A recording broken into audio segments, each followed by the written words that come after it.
Are we live? Hello, we are. Hi, how's it going? Oop, I need to log in off screen. I should not have my login information on screen. No, thank you. Hello, but what's up? I'll say hi while I'm doing so. Hello, how are you doing? I'm doing well. I'm doing well. Thank you for asking. This is just going to be I think a chill time. I was working on I need to save my voice, so I won't be talking too much. But I was working on the game off stream and I got frustrated. I ran into a wall. And so I'm like, I just need to go and chill out and prep for a little bit. Because I am not having a good time working on the game. Which, sometimes shit's just hard. That's just how it is. What's up? Daniel, hello. I know next to nothing about Ghosts of Saltmarsh, but you make good background noise regardless. That's what I like to be. Yeah, I don't know. I mean, I barely know anything about Ghosts of Saltmarsh. If we're being real with each other. I need to switch over to that. There we go. Yeah. And right now, the main thing that I am wanting to prep is the session 0, which I don't normally prep out like a super distinct session 0. It's not like I have a kind of like general list of questions that I ask, but I was like, for a module, it could be kind of interesting because a lot of times I mold the world and, a lot of the quests and quest lines around my player characters. I normally don't have like a big, broad main quest set up before the campaign. I know like general tensions within the world and the setting, but I don't have things, that linear, at least at the start. But with Ghosts of Saltmarsh being this, like, I've never run a module before. So I'm very excited to do so, but I'm also not used to like taking these characters and kind of forcing them through certain paths, if that makes sense. I'm normally like substantially more open, more of what you would call like a sandbox, even though I don't love using that word. More, let's call it non-linear. And then I slowly develop the quests and quest lines around them. But with this, it's like, okay, they're creating their own characters and coming into this sort of predetermined quest lines. So, all that said, I thought that a session 0 article could actually be kind of useful for that. For having a little bit more structure, at least at the beginning. So, I think this is something I haven't messed around with too much in World Anvil, is their like campaigns stuff, which they have down here. I haven't messed with it too much even this campaign that I've done on stream. So I am interested in trying it out because I know that it has a lot of stuff like this, like prepare for the first session, let's schedule a new one. I have no idea what day it'll be yet. But modules are fun. The biggest lesson I learned about them is that they aren't / can't be as on rails as people think. You will have to do things ad hoc, and that's okay. Yeah, absolutely. I mean, that makes sense to me from everything that I've heard. I'm worried that I'll accidentally go too far in the other direction, and accidentally, like, I've seen the Brennan Lee Mulligan clip of him being like, I can't run modules because I just want to like immediately go off the rails. And I'm worried that I'll have that same sort of tendency. But we'll see. I used to try and fight the ad hoc, but that was a mistake I've found. Interesting. I'm excited. I'm excited to report back on my findings. Session 0, the session before. I don't know. Yeah, we'll call it that. Sure. Something to tantalize my players. We finally get to play. Yay. Schedule that session. So can I edit this now? I can edit it. Can I edit when it's happening? I can. Okay. That's most of what I needed. Okay, interesting. I'm trying to World Anvil for a while, but at least back then I found their campaign stuff to be pretty bad. Yeah. I don't disagree. But I've checked in on it a couple of times and it has seemingly gotten a lot better. Seemingly. I don't know. Take a break. It's so early. No. It seemingly has been slowly catching up to the rest of the site. I think it is like, I mean, I don't want to speak for them, but it seems like not their priority. So I think the rest of the site gets love first, but it seems like it might be catching up. So I'm going to give it more of a shot than I have in the past. Because I agree. In the past, I've looked at it and I've been like, eh. But I messed with it a couple of years ago for fanfic because I have to work out a whole lore book for backgrounds for the world building before truly working on anything I write. I get that. Yeah, the rest of the site, yeah. Yeah. I agree with Daniel. Yeah, it's. I love World Anvil, but the campaign stuff specifically, I think half baked is the right word. Of like, it felt like there was stuff there, but it just wasn't fleshed out. Let's see.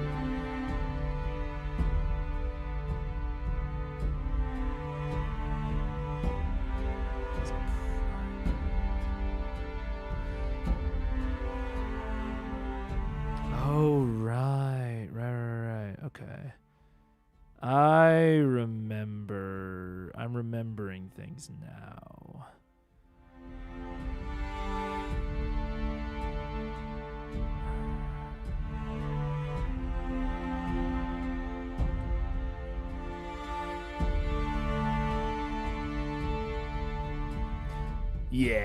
Yeah, I think you're right, Lazy Doomer. I mean, I think ideally it would be kind of a bit of an all-in-one, right? It's like the ideal thing would be even to get some like really basic, oh, this is the BitD notebook. This is not what I want. No, don't manage this notebook. Create another one. There we go. Notebook. Ghosts of Saltmarsh. Yeah, I mean, I think that ideally you would want, like, I think that World Anvil is kind of positioning itself to, at some point in the future, kind of be the all-in-one. Because right now, you even have, like, this GM screen area, this World Anvil Heroes.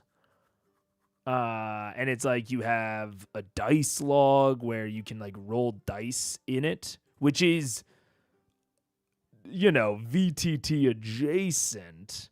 And you can, share things directly to your players. Like, I think, why does it default to this? Oh, probably because it's literally the first one in the list. That would make sense. But like, if I go into my library and I pull up this guy, right, I can either open it in the world or I can show it to the players.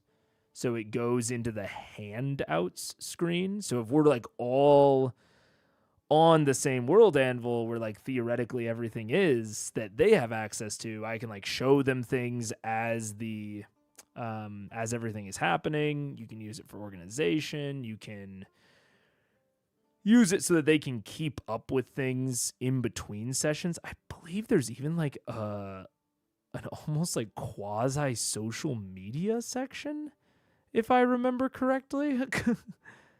Where they can like chat between sessions. Oh, am I making this up? Am I totally misremembering this? I thought there was. Maybe not. It's in like this. I thought it was in this campaign stream section, or it might be because I literally have no players, so it might not let me. But yeah, it's like I think I've said it before. The thing that World Anvil is just full on missing for me. Oh yeah, there we go. There's the So I have to start the session in order to see it. You know what? Hey, let's fuck around a little bit. Let's prepare the session. Oh, yeah, okay. So then I can you have this stream. Okay, this is what I was thinking of. Can I get there when I'm okay? So I can get in here. And this is on the handout. There it is. The thing that World Anvil's missing for me is a live whiteboard.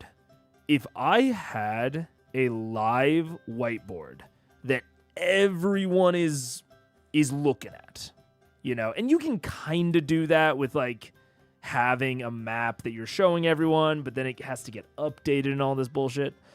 If there was a live whiteboard functionality, I would leave Roll20 behind tomorrow. I would just straight up not use Roll20. If World Anvil had any sort of whiteboard functionality. Unfortunately, at least from everything that I am aware of, they only have like weird kind of hacks.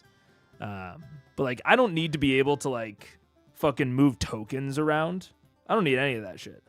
I will absolutely like individually like draw out where the tokens are, where enemies are. I can mostly theater the mind all that. If they had a whiteboard, I'm fucking set.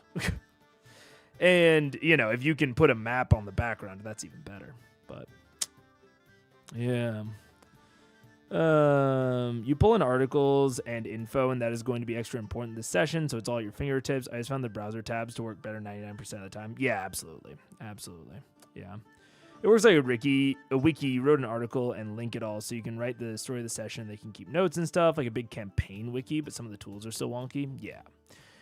But that's the thing is, like, yeah, it's a little bit too wiki-esque for me to use live. But then they have all of these things that are like, prepare the session, start the session, have this live stream of things and all that.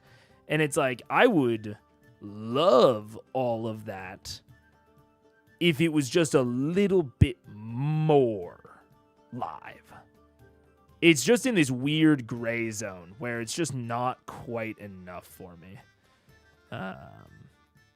Anyways, all that said, I'm going to work on the Session 0 article. Just write down all the things that I probably need to say,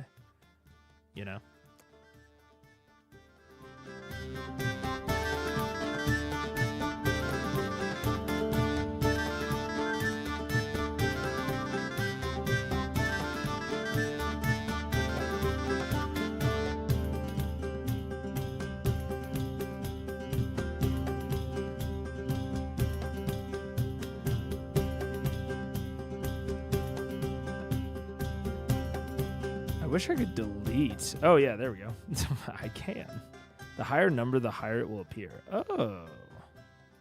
So, yeah, delete my first notebook. Thank God. And then my bitd notebook. We need to... The higher the number, the higher it will appear. Okay, so maybe I don't need to actually edit the bitd notebook. I just need to edit the other one to be higher. Because I really do not want the bitd notebook to just continue to show up all the time. Save changes.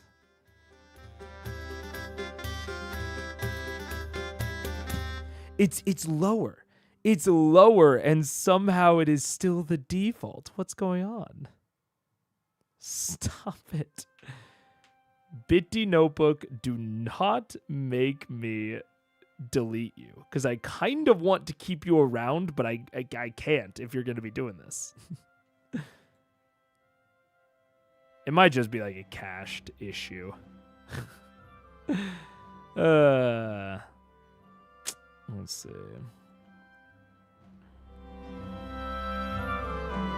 Yeah, I'm just gonna delete it. Who cares? I started using it to literally help with my world building. I'm a little surprised at how helpful I do find it for that. Oh, I love it. I love, like, I honestly don't even find, like, well, that's not true. The actual, like, process of writing and creating in a browser is not my favorite. Like, I prefer local apps like Obsidian. But that said, just like the templates and the connectivity and like the way that it manages all of the connections and like prompting you for things, like that's my favorite part. Is not just because if it was literally just that, you know, you boot up a character article and it's like, oh, like, what's their favorite food? Like, if it was just as simple as a template of questions, I could define that for myself in a local app.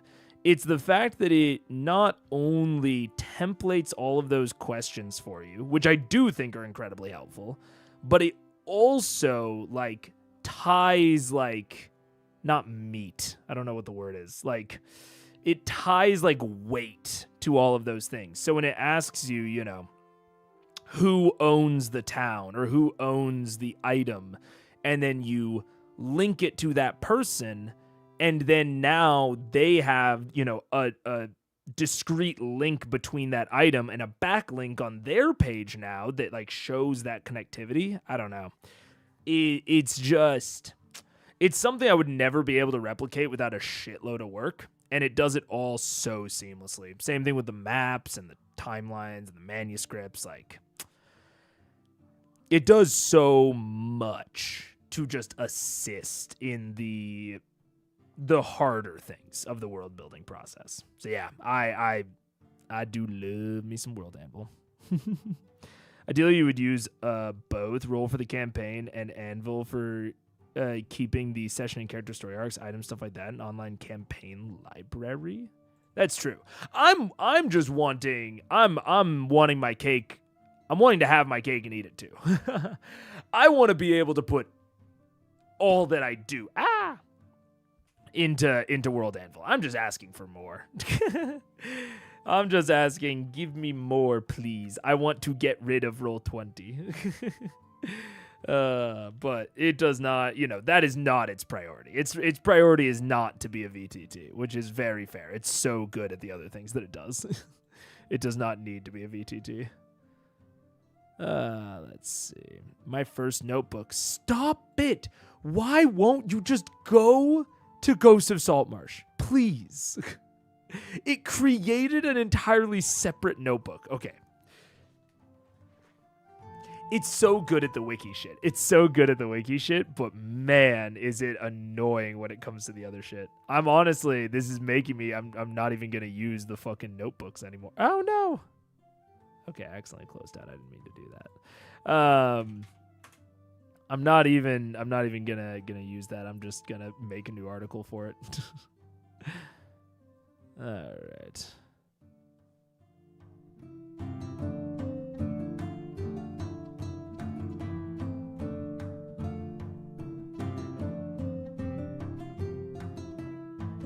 What is a note?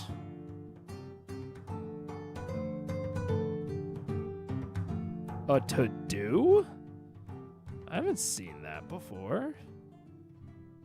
Wait, a whiteboard? Wait.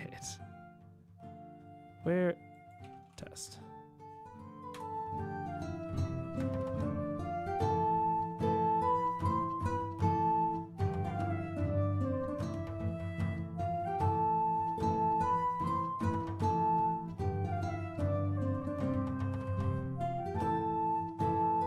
Can I? Okay. shape menu. But can I can't share this with my players in real time, can I? Also, let me check something.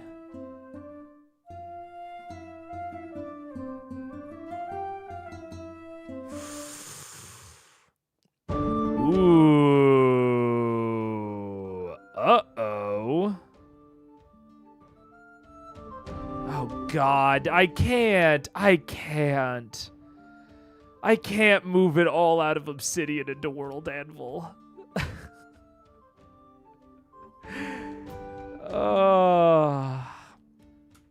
The original reason I started using Exalidraw in Obsidian is because it could do this. And I know that this doesn't look like much, but keeping the relative connectivity between the nodes was so important to me when it comes to drawing on stream. But also, Exalidraw, I'll be real, is kind of a pain in the ass.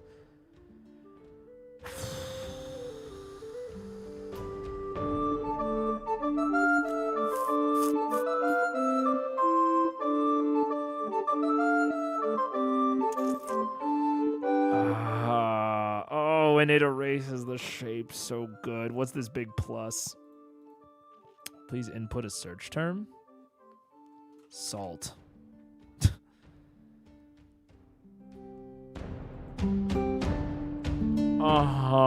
And it'll just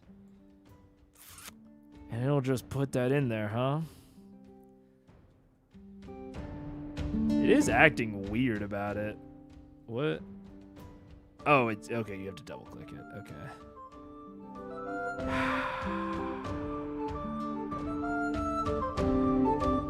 You look like you want to move it over without all the work that might entail. Yeah, that. Because the thing about this... Dude.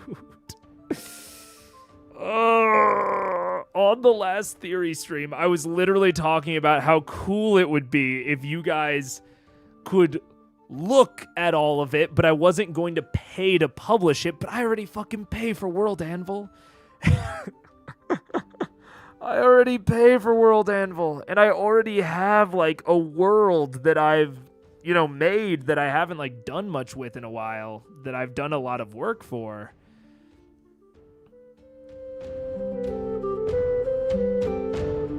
And it has really good monetization tools, too, which Obsidian does not have.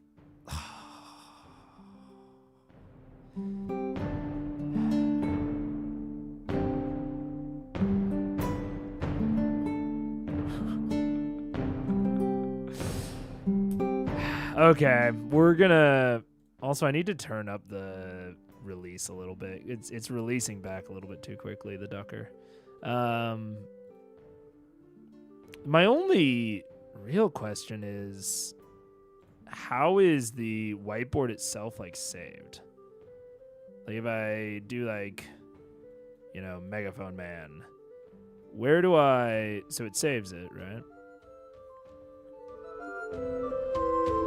You know what I really need? I need a dummy account.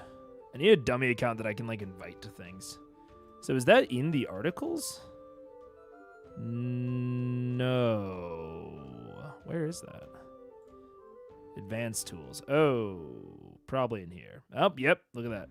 Whiteboards. Oh, and discussion boards. I knew there was, like, a fucking chat social media feature. I knew it. Okay. Okay. Whiteboards. So I have this. I can copy BBC code.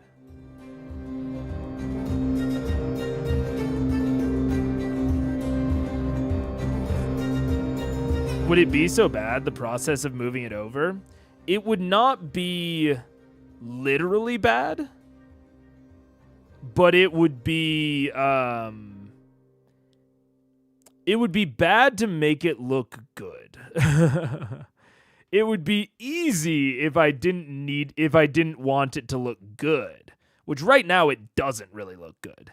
But if it's on World Anvil, half of the reason to have it be on there would be so that I could, like, share it out with the audience, and then it has to look good. because I have basically no excuse for it not looking good.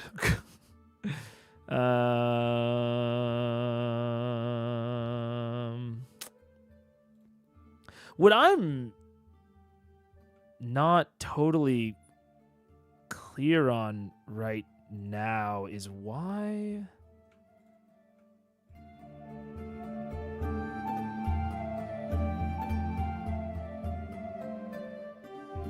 I don't, let's see. Like, I wonder if I can control access to this. Oh, there we go. Whiteboard status, public, private. Okay. So it's public right now. God, I do need a dummy account. Fuck. Okay, wait. World Anvil. Because I was literally just saying, if it had a whiteboard that I could look at with my players, and me and my players could write and draw on together, then I would leave Roll20 tomorrow. I said that shit. So we're going to create a dummy account with... Why? What? Okay. I did say that. I'm creating the dummy account on the other screen, but I don't want to show it because it might... The email that I'm using is an email that I use for other things. And I don't want to make a whole Gmail for this. Speaking of another thing that I want that maybe World Anvil is secretly hiding from me, I want to be able to look at it. I want to be able to... impersonate users. Like, I want to be able to like impersonate like a subscriber, you know, to see what they see. But this is like, it's a feature. We're gonna say mega dummy. That impersonation feature is a feature that I ask for in like all of my, like, in everything where I am a back-end admin that is creating content where I can see some of it and other users can see different things depending on their permissioning. I don't understand why every software that has that sort of setup does not have impersonation. But it's so common. Like, it is not just a World Anvil thing. Like, I was working on professional softwares in IT that didn't have that. Where it was like, it was insane that these softwares don't have it, because it extends development time so much when you don't have impersonation. Easy impersonation. First name, mega dummy. Not sharing email addresses. Shocking. Begin your adventure. Yay, I'm beginning my adventure. We usually make our own backend IT software. That mimic feature is in basically every single one that end users also use. It's ludicrous how valuable it is and how often it does not get put into things. It's ludicrous to me. Insane. I'm constantly asking colleagues to check how stuff looks and testing things out for me. Yeah. And like, if you have a nice, robust, we call it impersonation or mimic, makes sense as well. Like, being able as the IT admin to see, like, okay, if I am a user with these permissions, what do I see?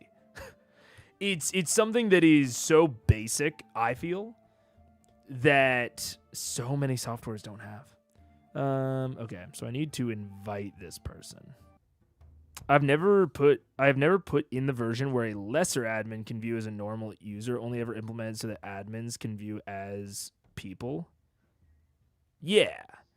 What do you want to bet that WA has a feature like that for themselves that just isn't user visible? Oh, probably. Oh, I see what you're saying. So, like, me as like a lesser admin of the world and not the actual like software admin. That's fair.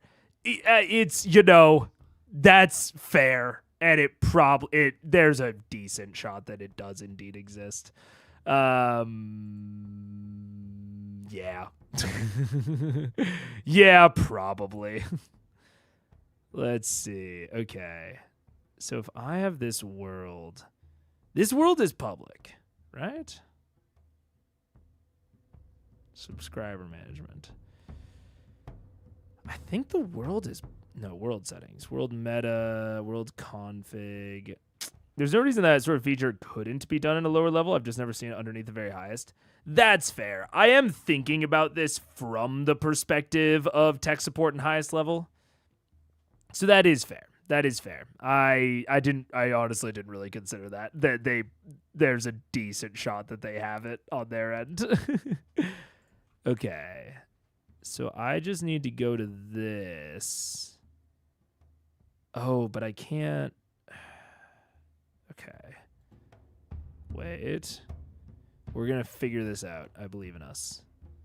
So then advanced tools, whiteboards. Copy. No, don't copy BBC code. Go to test. So I should just be able to, as a public user, I should just be able to go to this.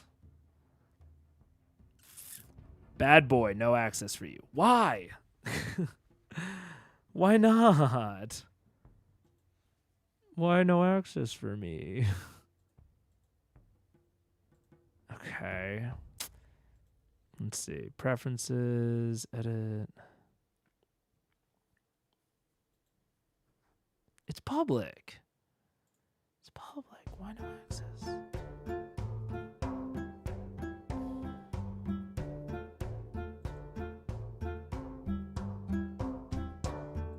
Okay, maybe select one or more groups you want to allow access to this article. This only affects private articles. Maybe if I make this Adventures of Ghosts of Saltmarsh Party, Ghosts of Saltmarsh campaign players. Right, because these are different things. We're going to go with that. Ghosts of Saltmarsh campaign players. So then I go into the campaign and I invite the dummy account to be a part of it. Send an email. Great. Oh, wait, manually. There we go. Is the campaign itself private? I didn't think so, but I guess if I use this, it should just work. Join. I've been invited to join. Test Mega. Last name H. Join campaign. Okay.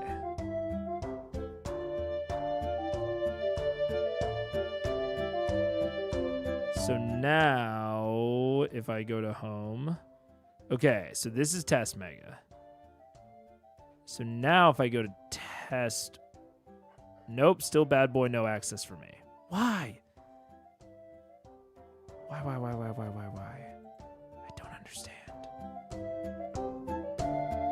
Give me access. Give me access. Stop it.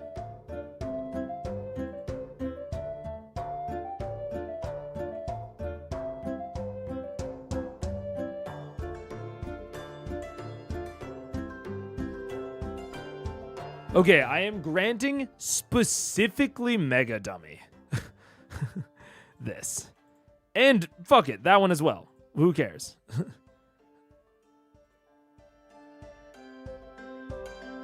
Still no access. What the fuck? I don't... Okay.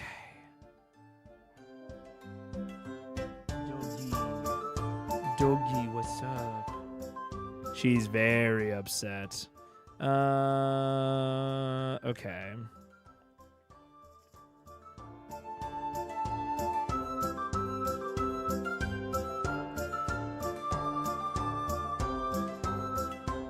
You must be right that Mega Dummy doesn't have access to the world, but I don't know why.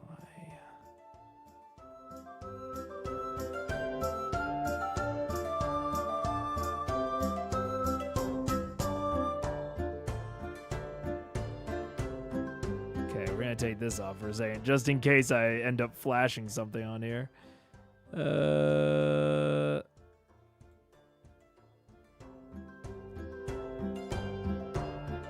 the campaign itself is entirely private, which frankly it shouldn't be. But I don't know how this is happening.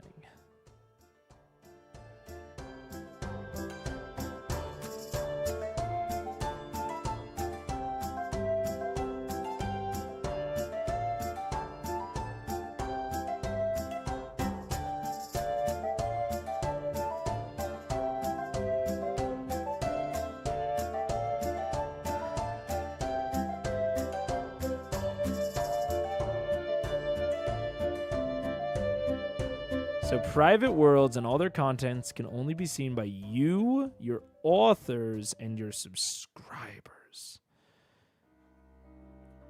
Bird.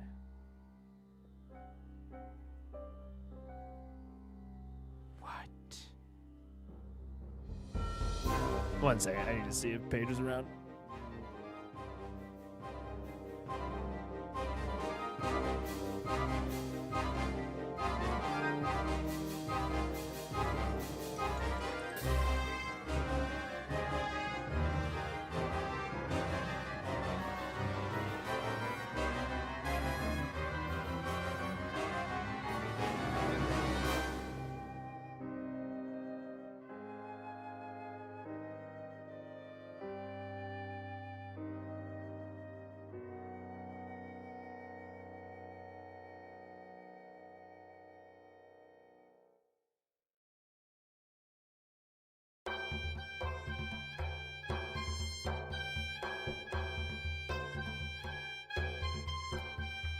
Ooh.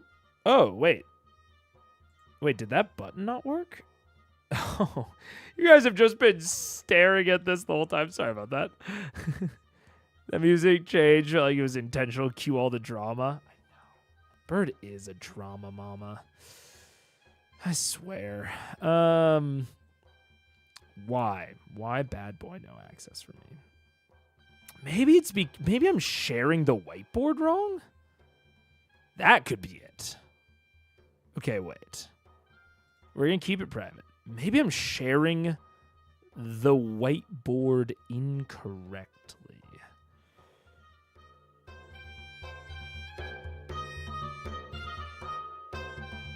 How would I view it, though? Fuck. Okay, wait. View world. Discussion boards. RSS feed.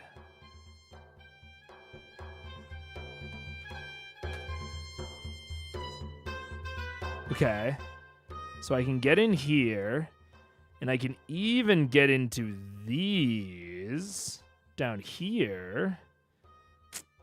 Now, how do I get to that whiteboard? I'm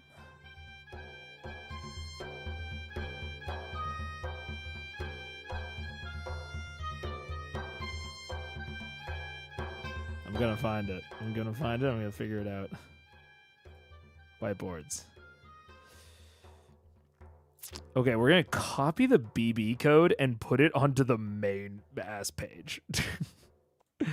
If we put it on the main page, then it'll be great. Then it'll work, and that's the task.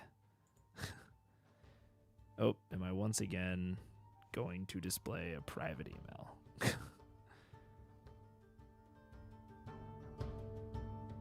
I'm not. Sick. I need to go and like figure out where it flashes all those things. Okay, so I put the BB code in there. So now we save. That's on the world introduction. So it should be like right here. Okay. Wait.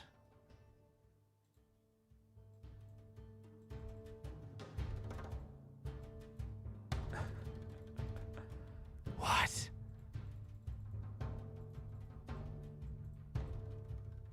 Okay. You can embed the whiteboards, but how do I... And you can... Okay, whoa, that's confusing. But I want... I want a link to it. I don't want it to be embedded. How do I... Also, where did it go? Oh no. Right? Like I can it's like right here. Oh, come on.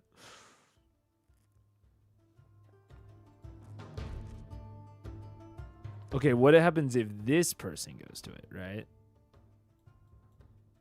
Okay, so I also can't edit it or click on anything in the author like section. So we're not screwed yet.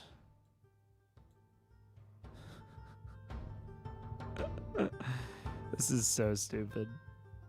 It's stupid that it's this hard, but also it could just be me being stupid. Which, you know, I never want to consider a possibility, but I suppose is possible. No. No. No access for me still? Bad boy. Right, bad boy. What you gonna do? Copy to clipboard. What was copied to clipboard? What? What did I just copy? I don't even know. That, okay. Can I put what's the way to do this? World widgets. Okay, so that's the world link. That's the world block.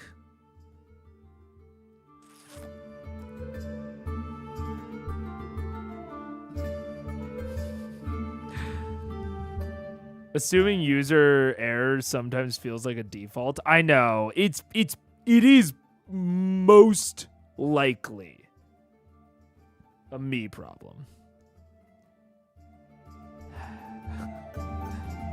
Most likely a me problem, but I don't know what the fuck I'm doing. That is the problem. Wait, what? Duplicate. Connect to World Anvil, lock, unlock, move. What?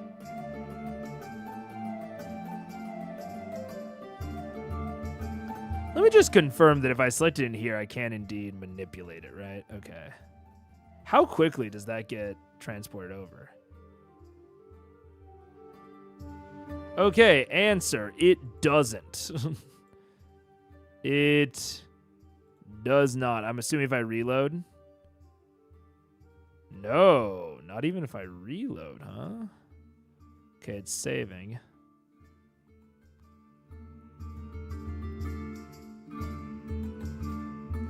It's taking a while to save, too. It's really thinking about it.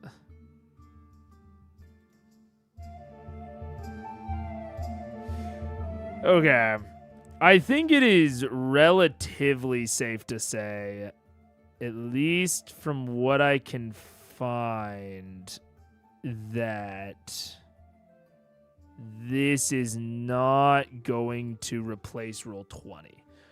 But it could replace it for like single use cases like mine. Like on Critical Eyes, it could replace Exalidraw. It seems. Fascinating. Okay. All right, time to get rid of those. There we go. Save changes. Okay. All right, with all that out of the way, let's get rid of that. Let's go back into it. I wanted to write up a session 0 today. And I also wanted to not talk a lot. I'm failing at both. This is why I was so hesitant. I was like, I'm not gonna go live today because I need to save my voice for tomorrow. And then here we are. Oh, that's interesting. Bird, shut up. She's such a drama mama, dude. Hi. She's upset because me and Paige are in 2 different rooms that is separated by a divider that she can get through. She just doesn't like walking through it, and so she needs one of us to be present to observe her walking through it. That's it. That is. I want everyone to know what the current issue is right now. That is an absolute crisis in her life that she's going about. It's just that she does not feel as though she is allowed to walk through a space, even though we have never given her any reason to think that. Also, do you guys want to see her cute donut?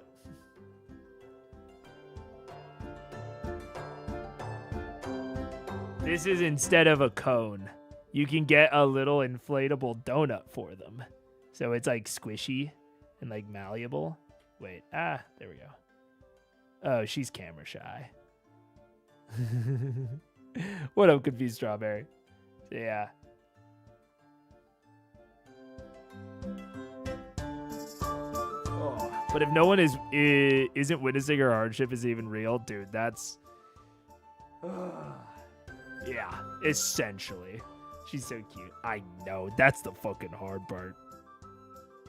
If she was less cute, it would be less hard to ignore, or it would be easier to ignore her unreasonableness.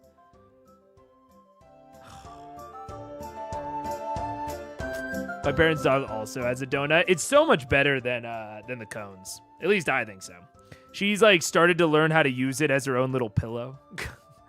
And she hated the cone, which is fair. I would hate the cone. But she's gotta have it on. And like she couldn't like eat while she had the cone on because it's like stuck out too far past her face. So it's better. It's better. Anyways.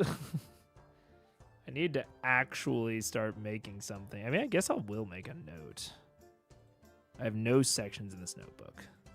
I will create some sections in this notebook. Stop it. Maybe that's why. Session 1 or session 0 section.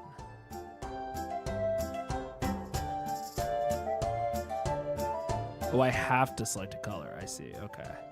Pumpkin pie, sure. Page. Session 0 page.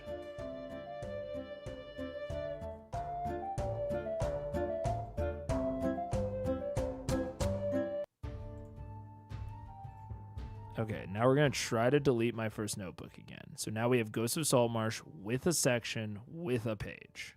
Is it actually going to let me keep it that way now? Oh no, where'd all my... Whoa! Wait, what? Where did it all go? I mean, I know where it went. I got rid of it, but I thought it was... I thought it was still there. Okay. Okay, so now if I go to note... Aha! Session 0. Session 0. And I can... Oh... Interesting. Interesting. Intertext. Huh. Okay. Well, we'll just go into the notebook then. Session 0.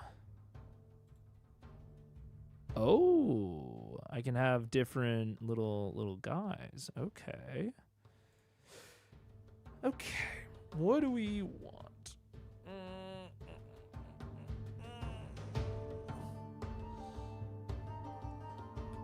I mean, I should do the campaign primer again. I'm going to really quick cut out the primary monitor view just because I'm going to pull up Discord and I don't know if it'll load personal stuff onto the main screen. Yep, it did. Fuck yeah. All right, I'm learning. I'm learning how to protect myself. There we go. Let's see.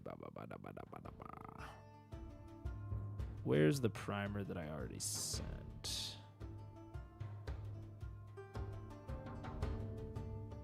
Okay.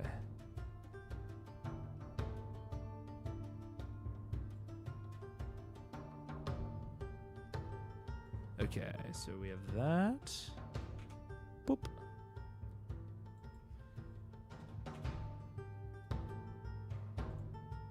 Okay.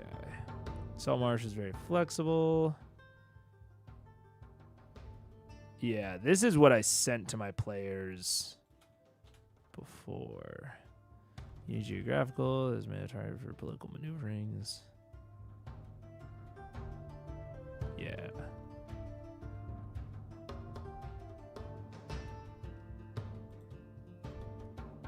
Apparently I misspelled separate.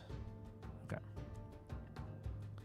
So that's the first page. So this is like character constraints.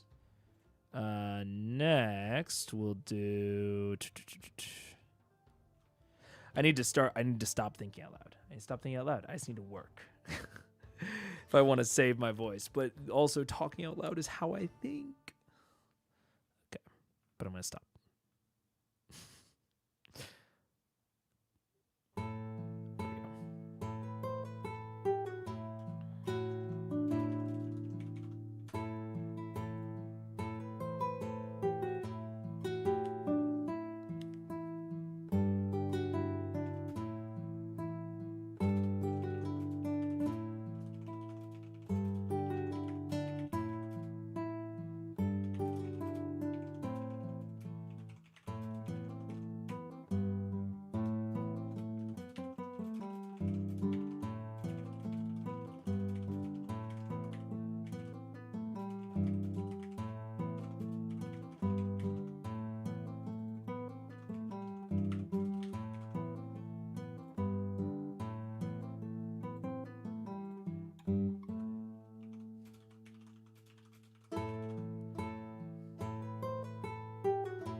I don't know if Daniel's still around. What was that example of a line in Veil that you mentioned the other day during stream? I don't remember what it was. Because I always have one that I use as an example because it's a real example that I've like really encountered within like my time DMing. But it's a little bit more potentially triggering for people. But I remember you used one that was like really good, but probably not worrisome about like triggering. But I don't remember what it was. Let's see. If you racism? I don't think it was racism. It was another one that was like very evocative. Like instantly I was like, oh, slavery. Yeah, slavery. That was the one. Yeah, a good example might be slavery.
It's a really good video about safety tools using CR as an example, but it does contain like a metric ton of spoilers. Yeah, well, and I'm not, I'm just writing kind of reference text for myself for session 0. Because I'm sure that I will have a much longer conversation with my players, like revolving around examples, and especially, I have 2 players that I've played with before, and then 1 very new player. So I'm sure that we'll have like a much longer conversation. I'm more just writing these down so that I don't forget to mention them, and I can give like a little boilerplate explanation. But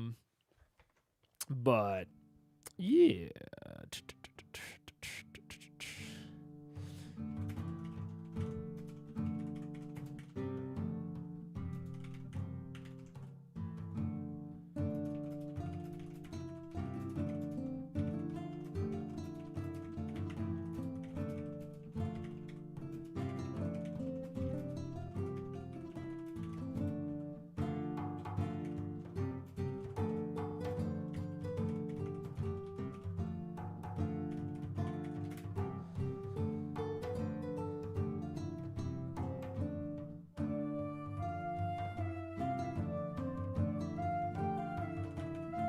Okay.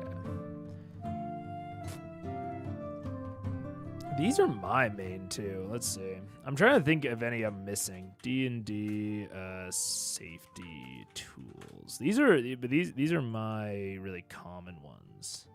Give your players a list. Lines and veils. That anyone can say pause for a minute. That's the red X. What's this? Oh, yeah, spoiler, or not spoiler, but, I mean, that's less of a, this isn't a one that we need to discuss during session 0, but it is something I just need to do. Or I guess it's in the campaign you're planning. Okay. Lines and veils, red X, warnings. And I need to do a to-do okay, how did to-do work? To-do title. Get a, well, actually, you know what? Ghosts of Saltmarsh content warnings. Content warnings for pre-published adventures. Right.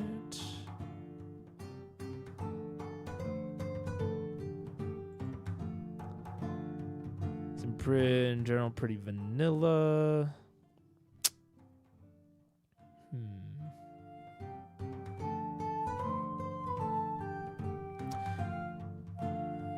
Okay.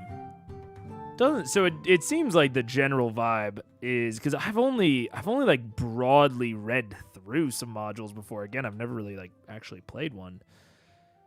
So it seems more like it's pretty vanilla on Watsy's end. So it's only the things that I add into it. And I don't really, I plan on this being a pretty like run and gun, let's have fun. I'm not really looking to do anything too serious, even like remotely like Critical Role serious. This is mostly to get me back in the spirit of DMing and, DM for this new player, and yeah, so I'm not going to get too intense. Okay. Let's see. I do remember that Bob the Builder had a session 0 checklist. Bob the World Builder. Session 0. Yeah, I knew it. I remember. I like Bob. I haven't watched too much of his stuff, but every time I do, I like it. Download the free PDF on my Patreon. Check out Bob's Patreon. Ultimate Session 0 checklist. Okay. Right. And I remember it's nothing to sniff at. So let's see. Of the things I potentially agree with or disagree with. I mean, I doubt that I'll disagree with too much. I shouldn't put it like that. Let's see. Team building. What do we got about team building? Oh. Starting with yourself as a volunteer, go around the group and have everyone answer the following questions. Use the space below to record everyone's names and make notes about their responses. What's one thing you love about RPGs? This could be a favorite moment from a previous campaign. Why they're excited? Ooh. Are you most excited by combat, exploration, and puzzles, or roleplay? As a player, what is one strength you bring to the group? If someone can't think of their own strengths, let others share a strength that they see in that player. Oh, that's fun. Okay, yeah. I'm down. That sounds very fun.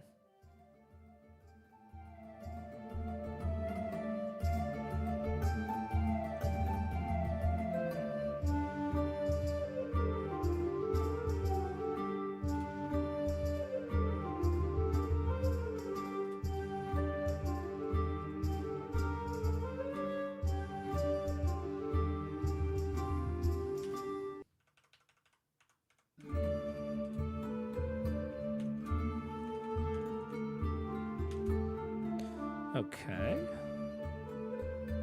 Scheduling.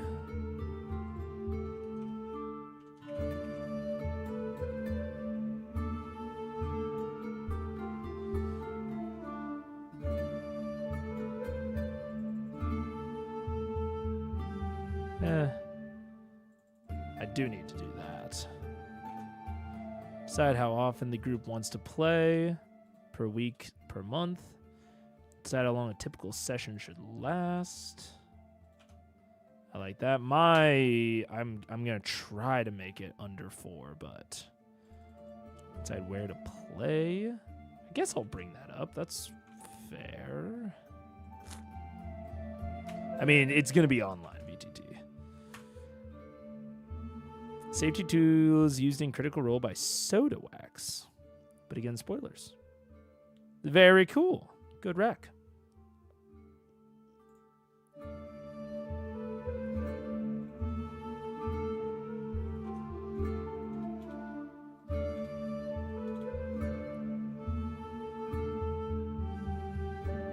Damn. That's hardcore, but I like it. And it's silly, almost silly to say that it's hardcore, but I think that's hardcore. Decide how long to wait if someone is late. Fair thing. Really fair thing to decide, but also hardcore. I love it. Let's see.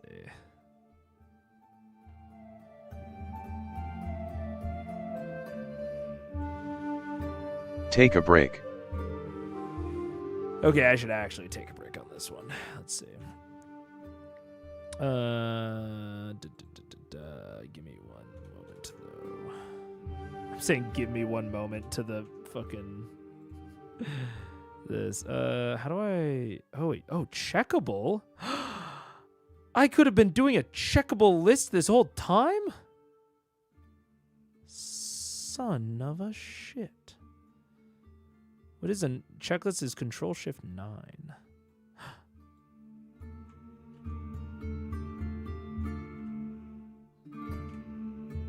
Huh.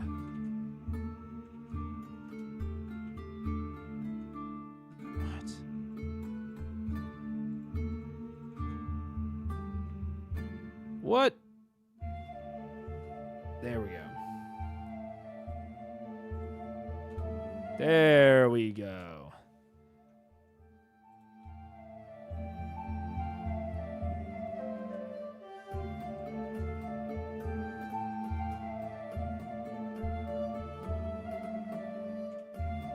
Then can I indent it somehow? Horizontal line. Auto linker, full screen, title quote, key value, new, embedded text, don't care, media, no. No indenting of any kind? I guess that's what the headings are meant to be for. Okay. Seems a little bit restrictive.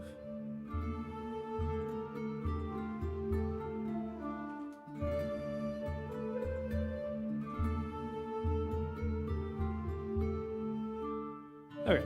I'm just going to leave it not embedded. Who cares?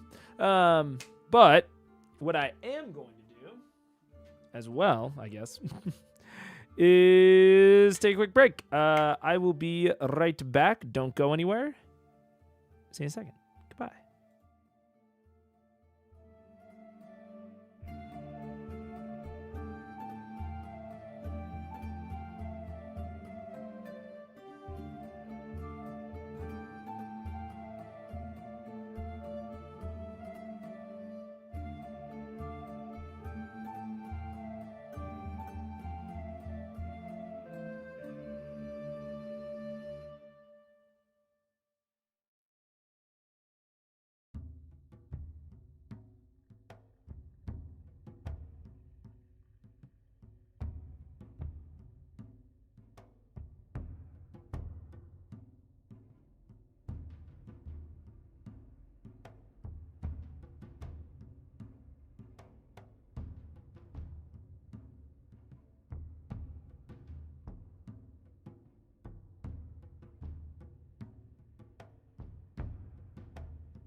What up? Hello.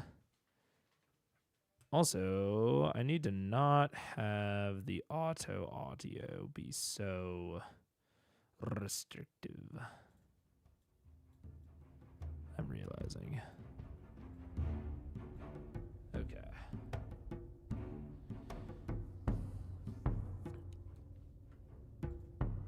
Other. Discuss if a player's absent and their character. Shata.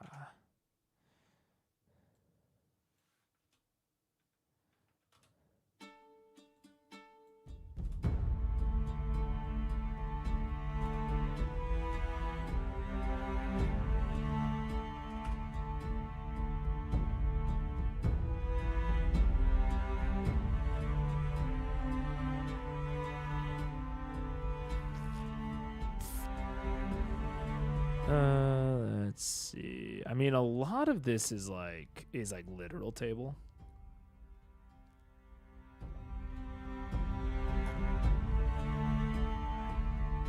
Although I guess it's actually not.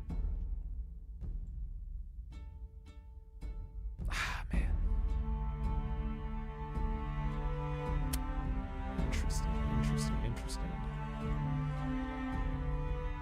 I think these are really good questions if you don't know people as well, but I've just been playing with these people, and like the new player is like a very good friend. And so it's, I don't know. I almost would feel strange to ask this. But am I being cowardly? I don't know. It's interesting.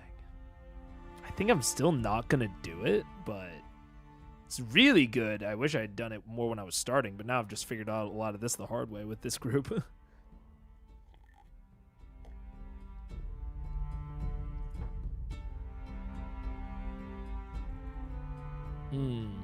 Yeah, that one's good. I'm basically including all the things that I think might actually be variable within this group. Most of this, we just kind of know as a table nowadays. Which part? Basically everything, all of these four. All of these four. Yeah, I don't know. They would just feel awkward to me to ask. But I can't really parse out why. I think it's mostly because it would feel repetitive isn't quite the right word. But they just kind of be like, well, however we normally do it. You know? And then, yeah, I can't read the text. I'm on my phone. It's too small. Oh, it's decide if food is acceptable during gameplay, yes or no. Decide if alcohol is acceptable during gameplay, yes or no. Decide if smartphones are acceptable during gameplay, yes or no. And decide how much time should be allotted to reviewing a ruling, seconds, minutes. And it's like all of those things are definitely good to have an understanding of between all the players. I think that my table already has an understanding of those things, so I don't think we need to discuss it. And it would feel strange to discuss for some reason to me. Like a little bit. It's strange to say that a discussion would feel restrictive, but especially right now, it's like the two experienced players that might actually have opinions on this are going to have the same opinion as me, and the new person won't have like a full-out opinion because she's never really played before. I mean, she still might have an opinion, but I think she's already nervous about like inserting herself. So I'm basically worried about asking the question during session 0 and forcing her to give an answer, especially if that answer is different. You know, I think that's really what's going on here in my head. So I might just have a conversation with her about these things outside of session 0 and maybe before. And then if it's different, then I'll bring it up. Yeah. I think that's what I'll do.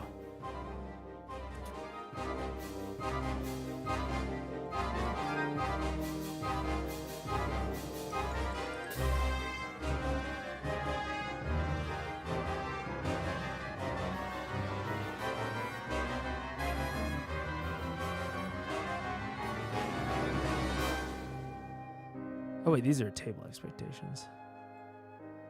Oops.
Yeah, like, I'm cutting certain points off of this list, but if I was, say, like, if I was running like a paid game or something, I would absolutely do every single one of these.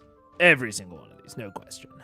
It is mostly I'm mostly cutting things due to prior history and knowledge with these players. Otherwise, I wouldn't.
Dun, da, da, dun.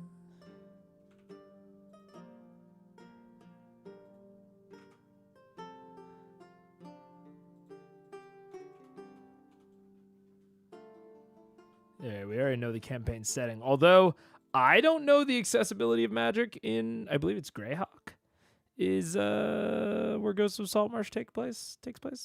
But I'm gonna leave it malleable. Same thing with levels of technology. I don't know. Doesn't seem to be, necessarily. It doesn't seem to be super important to the setting,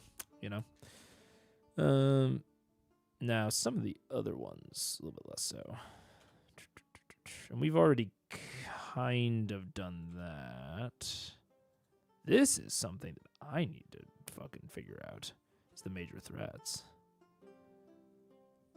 The nature, we already know. Typical modes of play, we already know. We already know that.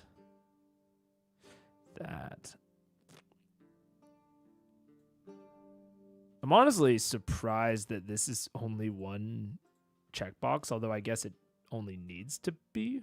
I don't know. Interesting.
I will say I'm curious as to some of these because house rules are something that me and my table have experimented with a lot. So I mostly want to keep these just to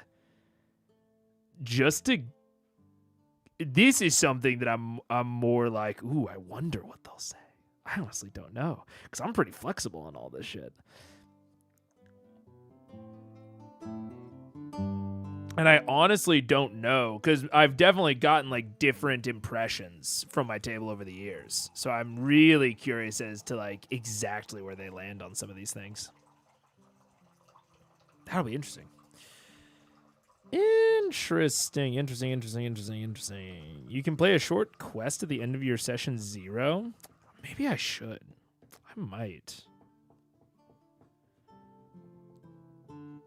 I wonder what the opening of the book suggests. I mean, I kind of know.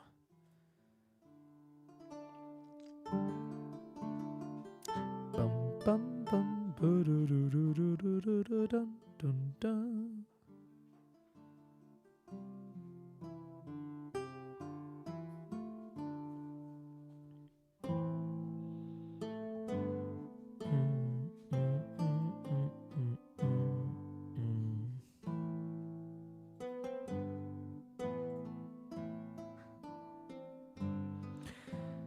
I kind of wish, I guess that would just be in notes. I kind of wish that I could have like a session plan document almost of like, this is what I plan on doing for the session.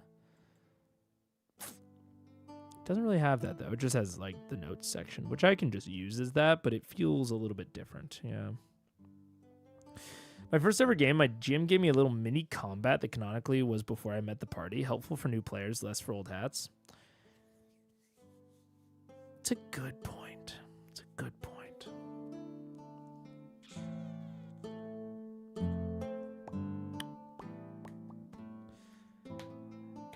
Yeah, I gotta think about what I want to do. Because what's the lead in to the first session, right?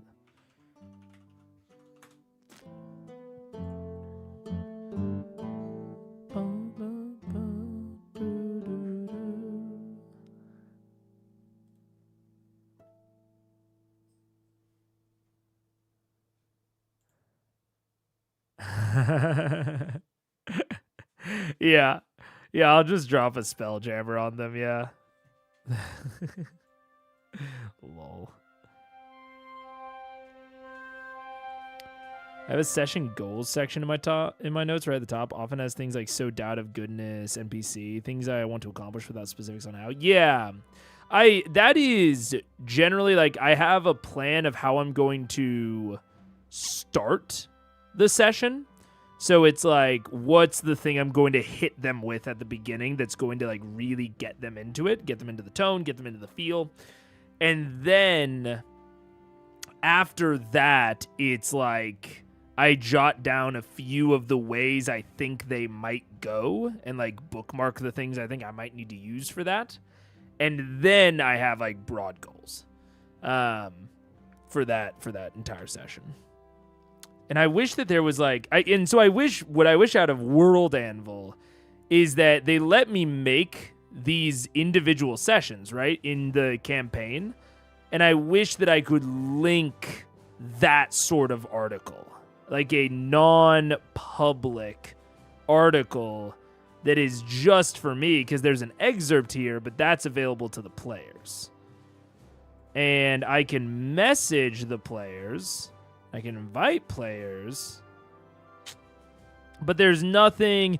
And this is the real reason that I feel like it's like a reasonable thing for me to want at this point, is that there is you're allowed to do a session recap, and you can link a primary plot, which I guess the thing would just be like, you know. I guess the thing is just link plots. It's just like create a plot article for it. But a plot article doesn't feel quite right because it's not a linear thing like that. It's basically just the inverse of a session report. It's here's what I think will happen in the session. Whereas a session report, which you can link to these, is the inverse. It's what the session, I don't know, I would call it like a prep document, I guess. The session prep is what do I think will happen. The session recap is what actually happened. And you can have a session recap, so I don't know. I tend to forget my own high-level goals once I start improving without a short, punchy section. That's very fair. Yeah. There's a BB code style thing for spoilers and GM-only segments, right? Does that work in the excerpt?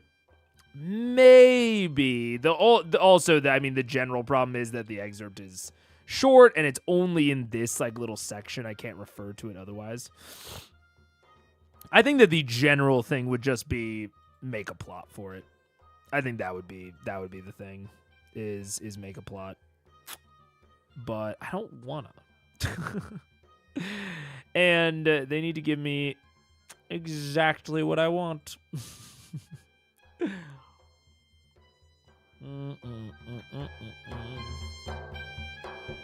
Let's see.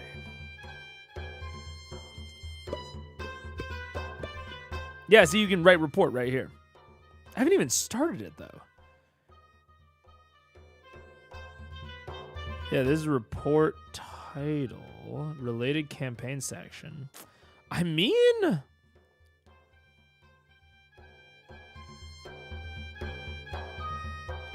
You know, if I can access the report ahead of time, I could put my, like, pre-report up here. Okay, wait. And then I could have all of the other things as actual session report stuff. That could work. That could very much work. And I even theoretically have all this other stuff. Let's just test session 0 report. Okay. And then if I go into the GM screen and I go into my library, like let's say I want to, pin an article or something. Plot, media, open, handout live screen. Okay. So this is my notes. Yeah, library. Okay, using the top search bar. So let's say session 0. Oh, and then I can add it to the library. Okay. This'll work. This'll absolutely work. And then the thing that I really care about is it stays linked to here. I just need to remember how to find it. Sessions. Yeah, there we go. Okay, so as long as I go to sessions, session 0, view report. Perfect. Wait, okay. Whoa, what the fuck? Go to advanced edit, yeah. I do not like the simplified edit. That looks confusing as hell. It probably isn't, but... Session 0...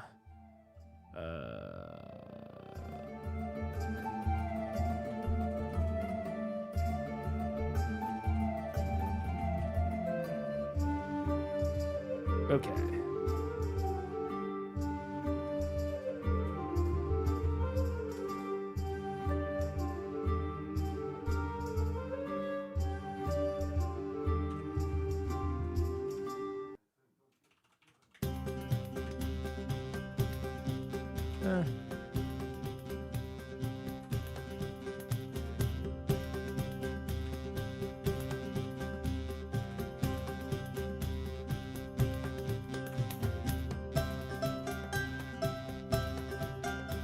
God, I'm so in Obsidian brain that I just tried to do like the Obsidian linking like that. And that is not the way that World Anvil works. How do I link to like this? Where do I get that code? Or do I have to link to specific nodes? You can use any of the World Anvil.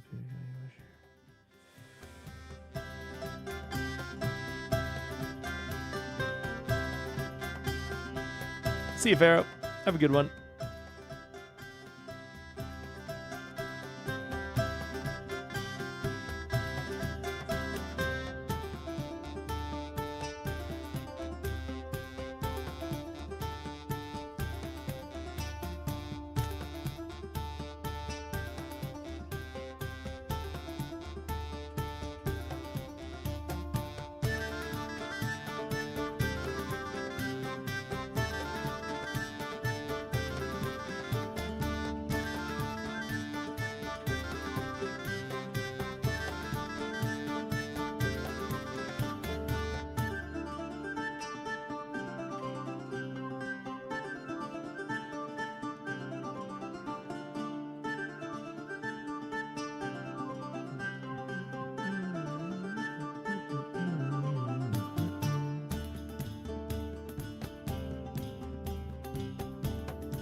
What the?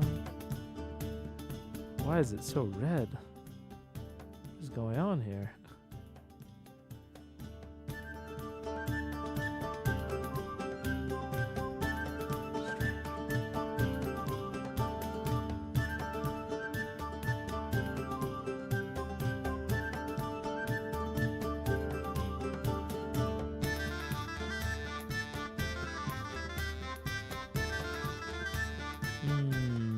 Okay.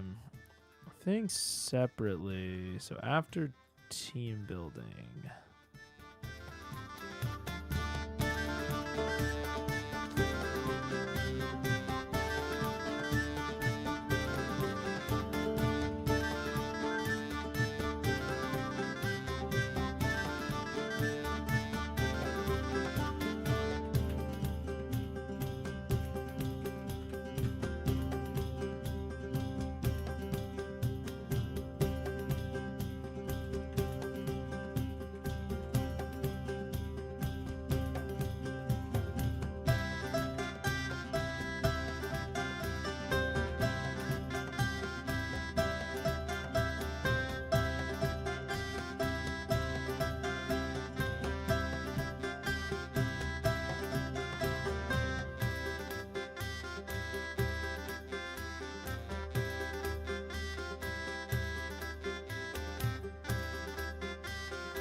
What? Maybe not strategy. Proclivities.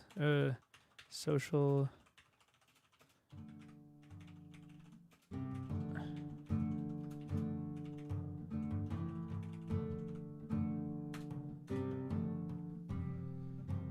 Yeah. Okay. Character introductions. I kind of like the idea of putting them inside a little teeny tiny little shithead little thing, you know? Like a little itty bitty yellow polka dot bikini, sorta intro. I think, traveling to Saltmarsh. We could have a tiny little thing here. We could have it be like they're setting off. The party is setting off from lands unknown and have already set by letter or personal discussion to meet at a crossroads before making the rest of the trek to Saltmarsh.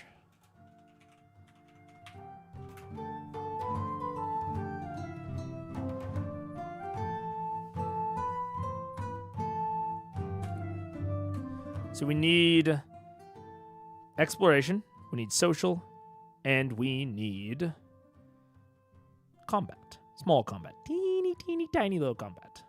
Teeny, tiny. Let me check out the map. I mean, I want this to be like a 30-minute deal, right? For all three of these things. So the exploration has like one decision, period. And then we have a tiny little social, maybe like 1 or 2 checks. I'm thinking like a troll under the bridge type social. And then we have like a combat.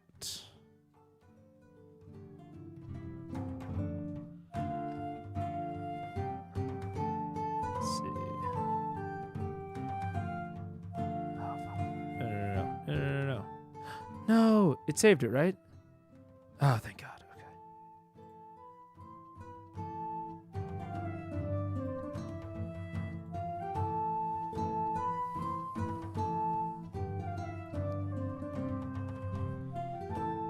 So Saltmarsh is here. And I believe that the main... So there's the Hool Marshes, but I don't really think there's much like actual traversal through the Hool Marshes. Maybe they met up... Let's see. Let's see. Saltmarsh on a world map. I want to see, like, actually where is Saltmarsh in adjacence to, like, everything else. Okay, right. So there's Seaton down there. Legends of Greyhawk, yeah. So there's Waterdeep. Where? Oh, Saltmarsh is in there. Oh, wait, so this is south up? Is what I'm getting from this? Strange. Oh, no, wait. Saltmarsh is... What the fuck? Am I looking at this right?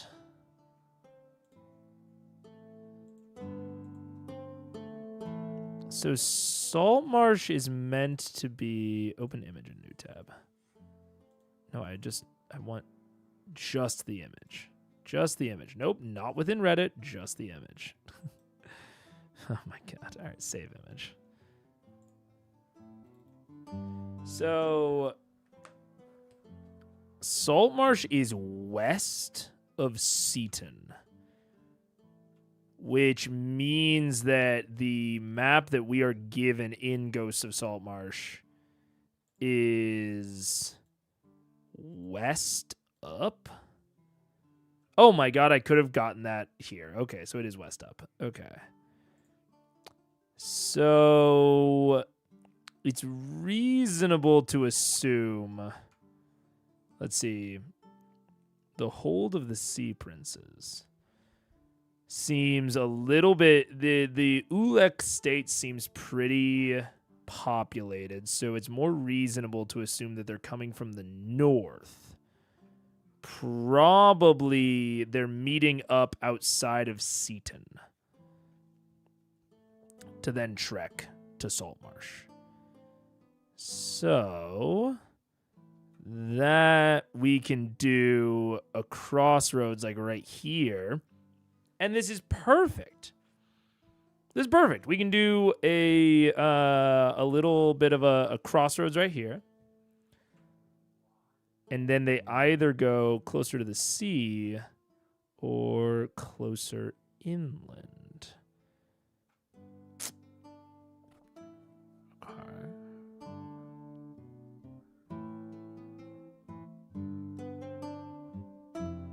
What up, Sarah? How you doing? Welcome, welcome. So...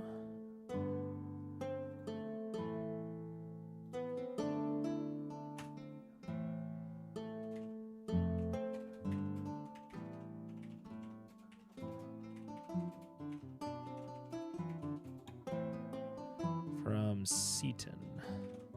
I believe... Do I have Seaton? Found 3 possible links. Yeah, replace. Seaton, Saltmarsh, Saltmarsh. Perfect. Save. Short distance from Seaton. How long is it? So 1 hex is 10 leagues. And a sub-hex is 750 yards. Why is it in terms of leagues? Out of any measurement we could have given, why is it leagues? So this is about a distance of 2 subhexes ish. So that's 750 yards, so 1,500 yards. 1,500 like that? No. 1,500 or 15,000? Wait, I gotta go back and look.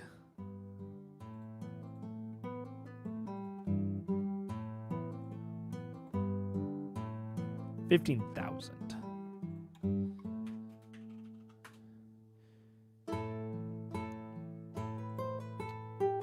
That is 8.5 miles. And what is travel pace again? About 8.5 miles.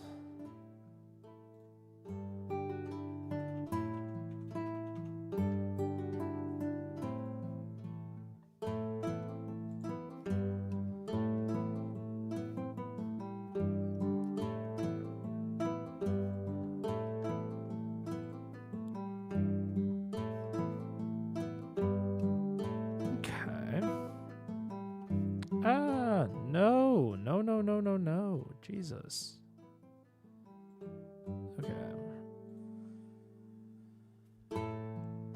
So now, if they want to get from here to Saltmarsh, we're looking at about a 1, 2, 3, 4, 5 hex journey. A little bit under, about 4.5. Whereas... Oh, wait, no, but that's not if they go... That's if they go this way. So this is going to be... We'll just count it by the hexes that it passes through. So 1, 2, 3, 4, 5, 6. So there's a long and a short way.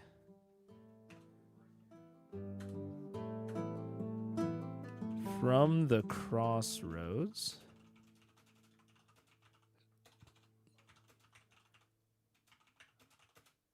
to Saltmarsh. The long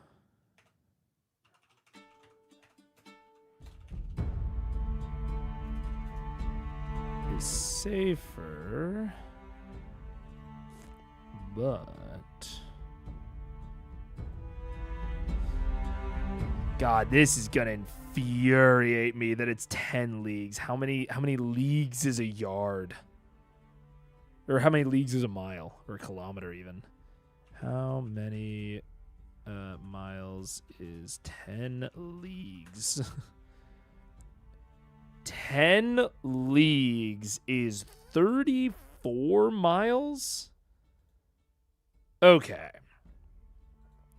So essentially, it's a hex per day. God, that's so annoying. But sure, whatever.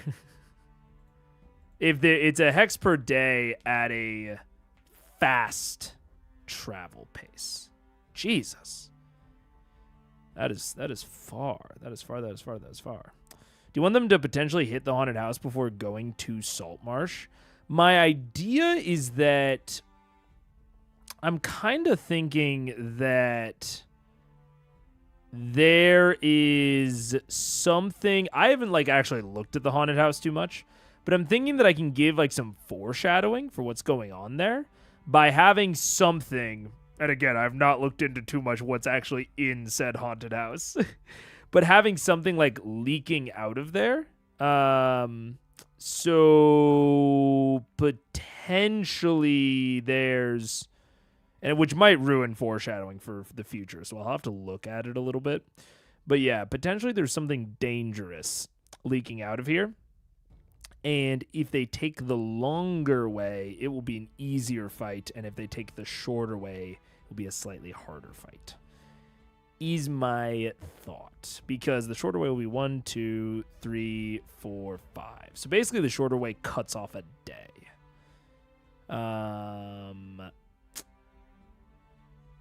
Let's see.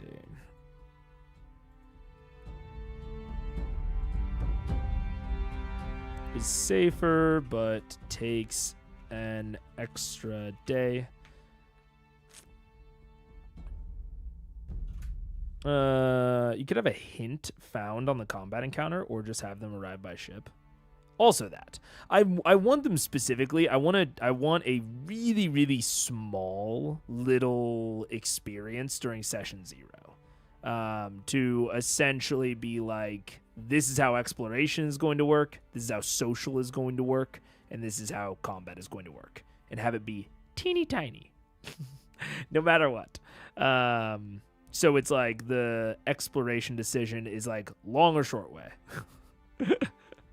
That's it. And then it will only be, it'll just, I'm not even going to tie too many stakes to it, because it's like, generally, long versus short way doesn't actually matter if the timing doesn't matter. And I'm not going to do like, I'm not gonna like try to like set up stakes, which you generally need if you're doing exploration. I'm just gonna give like the most minor of exploration introduction of like, there is a hex map and the way in which you move through it might affect things.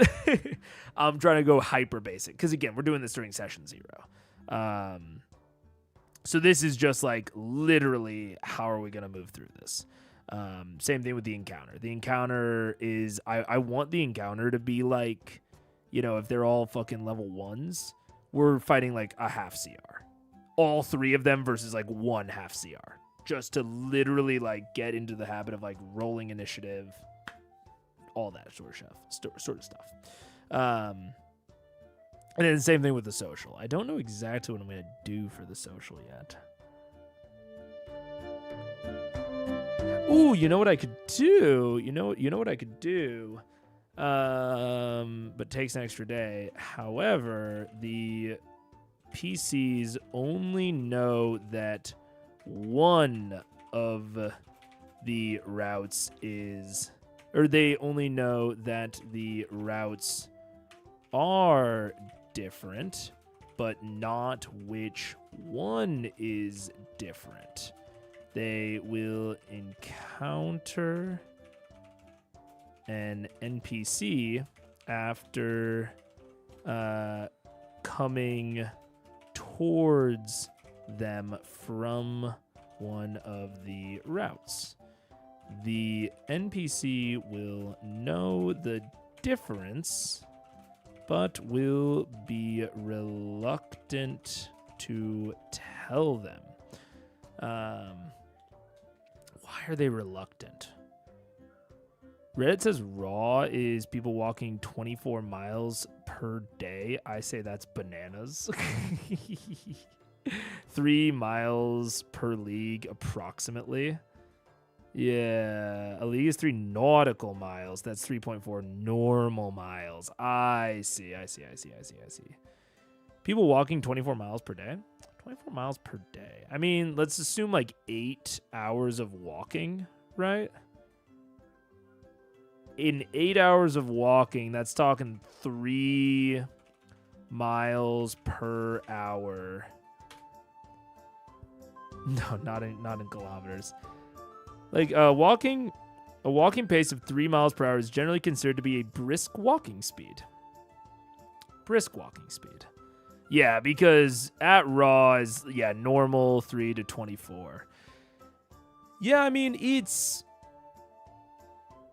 is one of those things of like, if you are really trying to get somewhere, that is a normal walking pace, I would say, as well. As someone that participated in marching exercises in Air Force ROTC, that seems pretty reasonable. Yeah. Whereas like slower being 18 miles also tracks to me. I mean, we're also assuming like generally capable adventurers to a degree. That might how much the actual travel pace is could change depending on your PCs, It's something interesting to consider, because I think that one of my PCs is planning on playing an old woman. Like an old witch type character. And it'd be interesting to discuss, like, can she go at the normal travel pace? Like, can she theoretically even do that? It's a little interesting. Huh.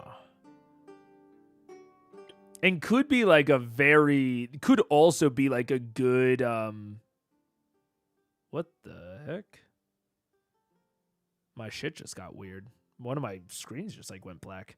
But yeah, could be something interesting of like, do I think that fucking Baba Yaga over here it can actually do a normal travel pace? Because I know the player and they love to nerf themselves. They love to nerf themselves for flavor. I almost guarantee if I ask her, she'll be like, yeah, no, I don't think she can do a normal travel pace. I think if she does normal, she'll get exhausted. I think they'll immediately say that. So that, you know what? It'll be good for this sort of thing to come up during session 0, actually, now that I think about it. And it'll be a good, like, again, like intro sequence into how the players discuss things, how they communicate together when talking about those things. Be a good little, again, intro. Yeah. 24 realistic guests with D&D carrying capabilities. Well, that's fair. That is fair. Because D&D carrying capabilities are way above, like, standard, like, rucksack weights. Yeah. Give them a wagon and cart, then you can have it break. Ooh. I think that might be a little too involved. Like, just slightly too involved. Oh, although, actually, maybe that's not too involved. Maybe they... or is it? Maybe that's why they're stopped at the crossroads? I don't know. Maybe for a military march? I mean, that's essentially what D&D travel paces are meant to replicate. You know, these are like, you know, again, they're meant to be adventures. D&D is a high fantasy, heroic fantasy thing. So D&D, to an extent, assumes, like, adventurers at best, mercenaries at worst. All of which, it is the exception if you're not able to do something like a military march. You know?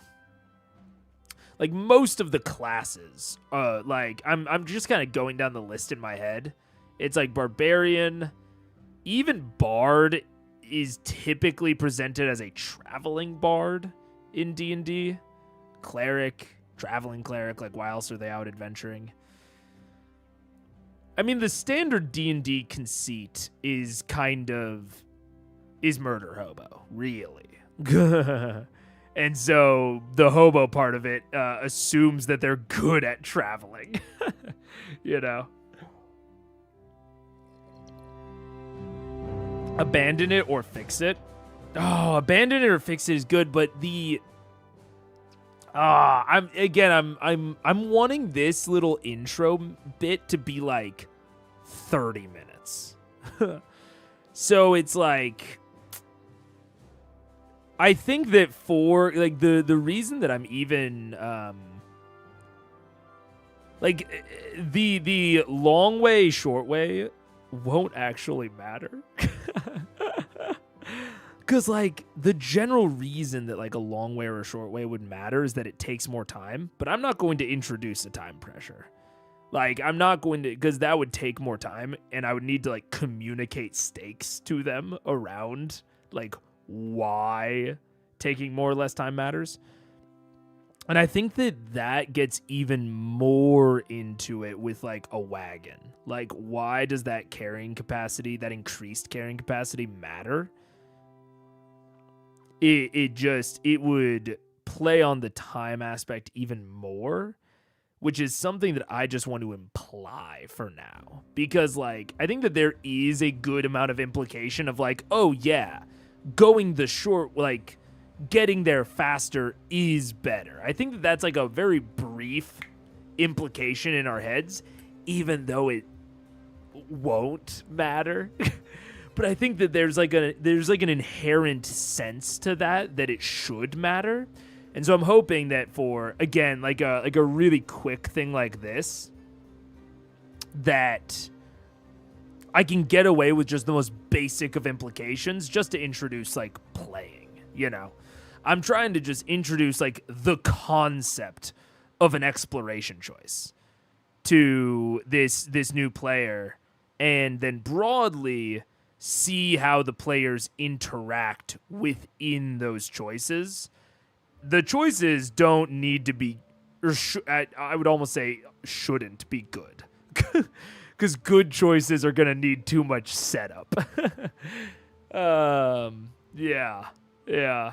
Spanish dictionaries in California were about 20 miles apart because that was the average travel distance. Interesting. Yeah, I didn't know that.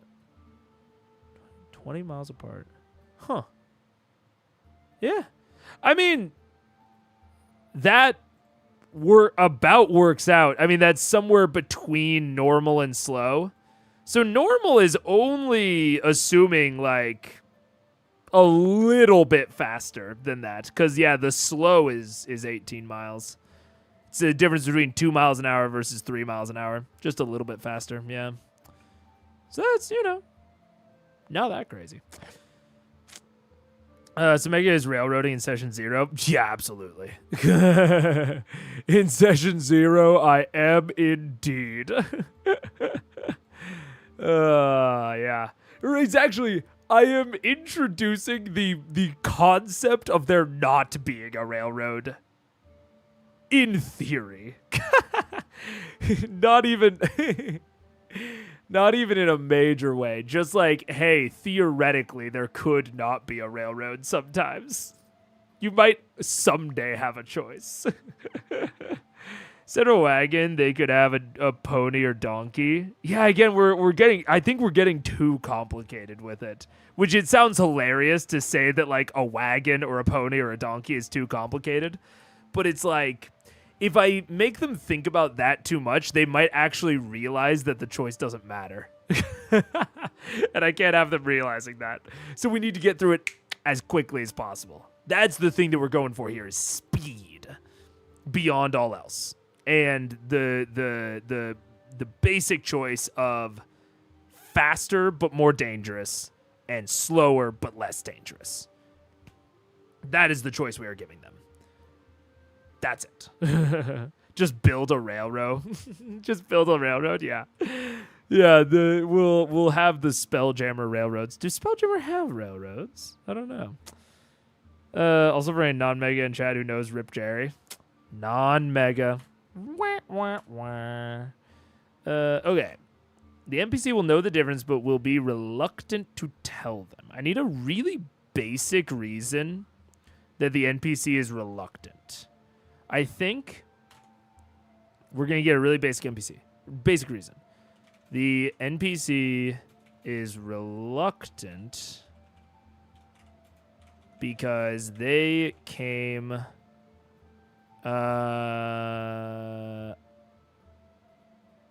Well...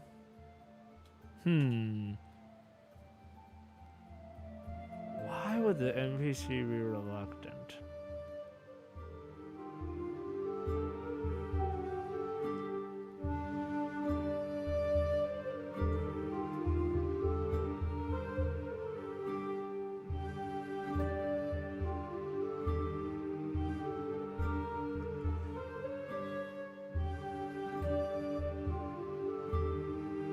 Actually, you know what? I think I even made it a little bit too complicated. There's a long way and a short way. They are both equally as dangerous. Yeah, no. There's a long way and a short way. They are equally as dangerous. That's it. And the challenge, the exploration challenge that I'm going to give them is figure out which one is better. That's it. Yeah, the long northern route. Yeah, there's a long way and a short way. However, the PCs only know that the routes are different, but not which one is different. They will encounter an NPC coming towards them from one of the routes. The NPC will know the difference, but will be reluctant to tell them because they came from the shorter route. Let's see. They are reluctant because they're hey, we'll work in the wagon.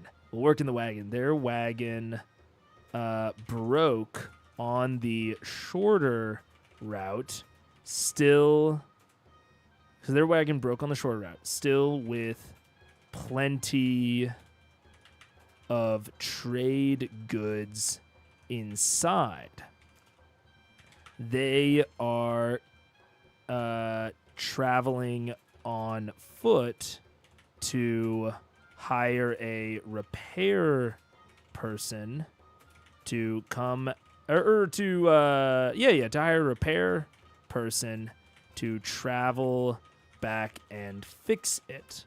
They believe that the PCs might loot the wagon if they go down that path. Yeah, perfect.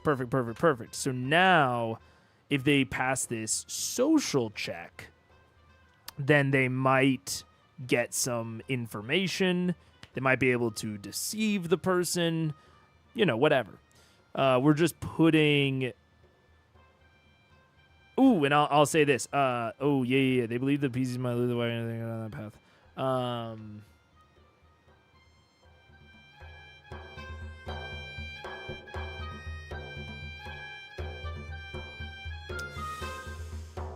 It'd be a funny adventure start if the party immediately saddled with a donkey in session 1 and told it must survive or they won't get paid. Yeah, they just have to take care of this donkey the entire campaign. The party mascot. I don't know about this. I feel like I'm close to something here, but it's not. Take a break. It's not quite right. I'm going to take a break. There's something here.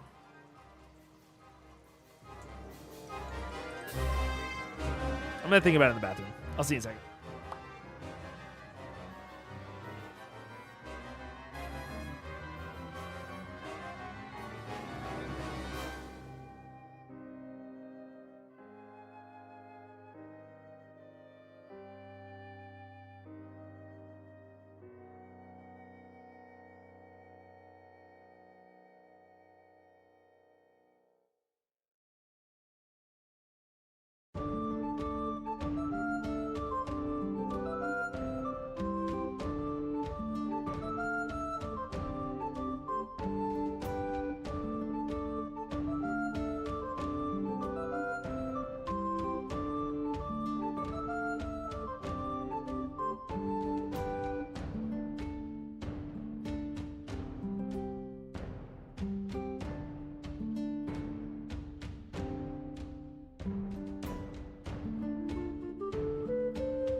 Okay. Hear me out.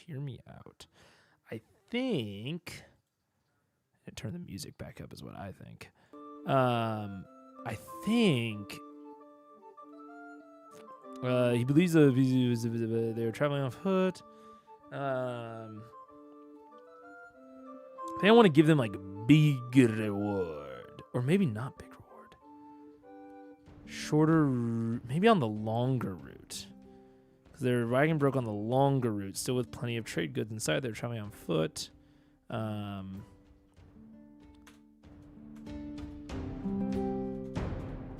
He also hid it off the path, but not that well. Okay, so I'm thinking that he might like... What the hell?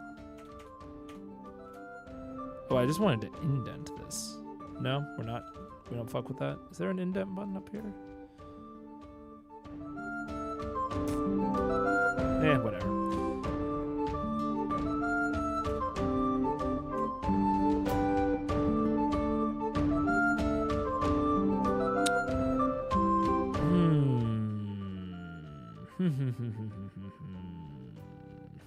What does CR mean? It's in the rules, but I don't know the acronym. Critical Role. Critical Role. I do like a React show to Critical Role called Critical Eyes. So yeah, CR is Critical Role. Also cool hair. Thank you. I appreciate it. Yeah, I would normally spell it all the way out, but the rules do not allow a lot of room. But yeah. Let's see.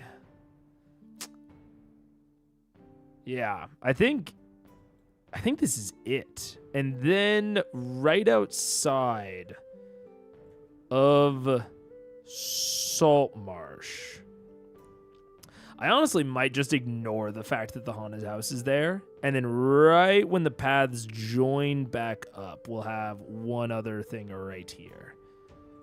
I might just, for session 0, we'll just ignore that the haunted house is there. And if I feel like it, if it's going quick enough, then maybe we'll do something with it.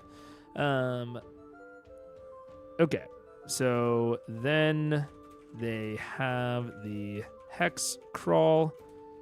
Nothing that crazy.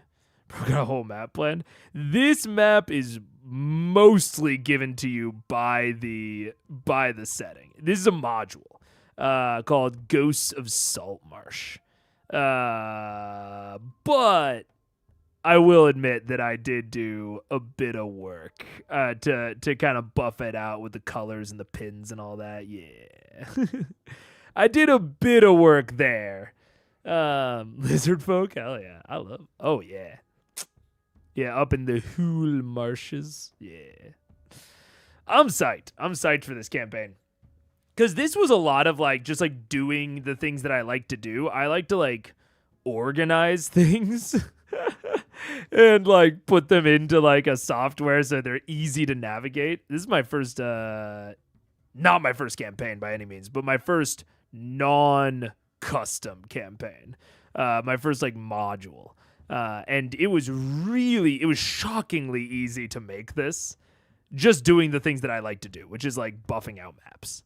But now we'll see how easy it actually is to run. You should have an area with a bunch of lizardfoot eggs and just force the players to be super careful when walking through that area.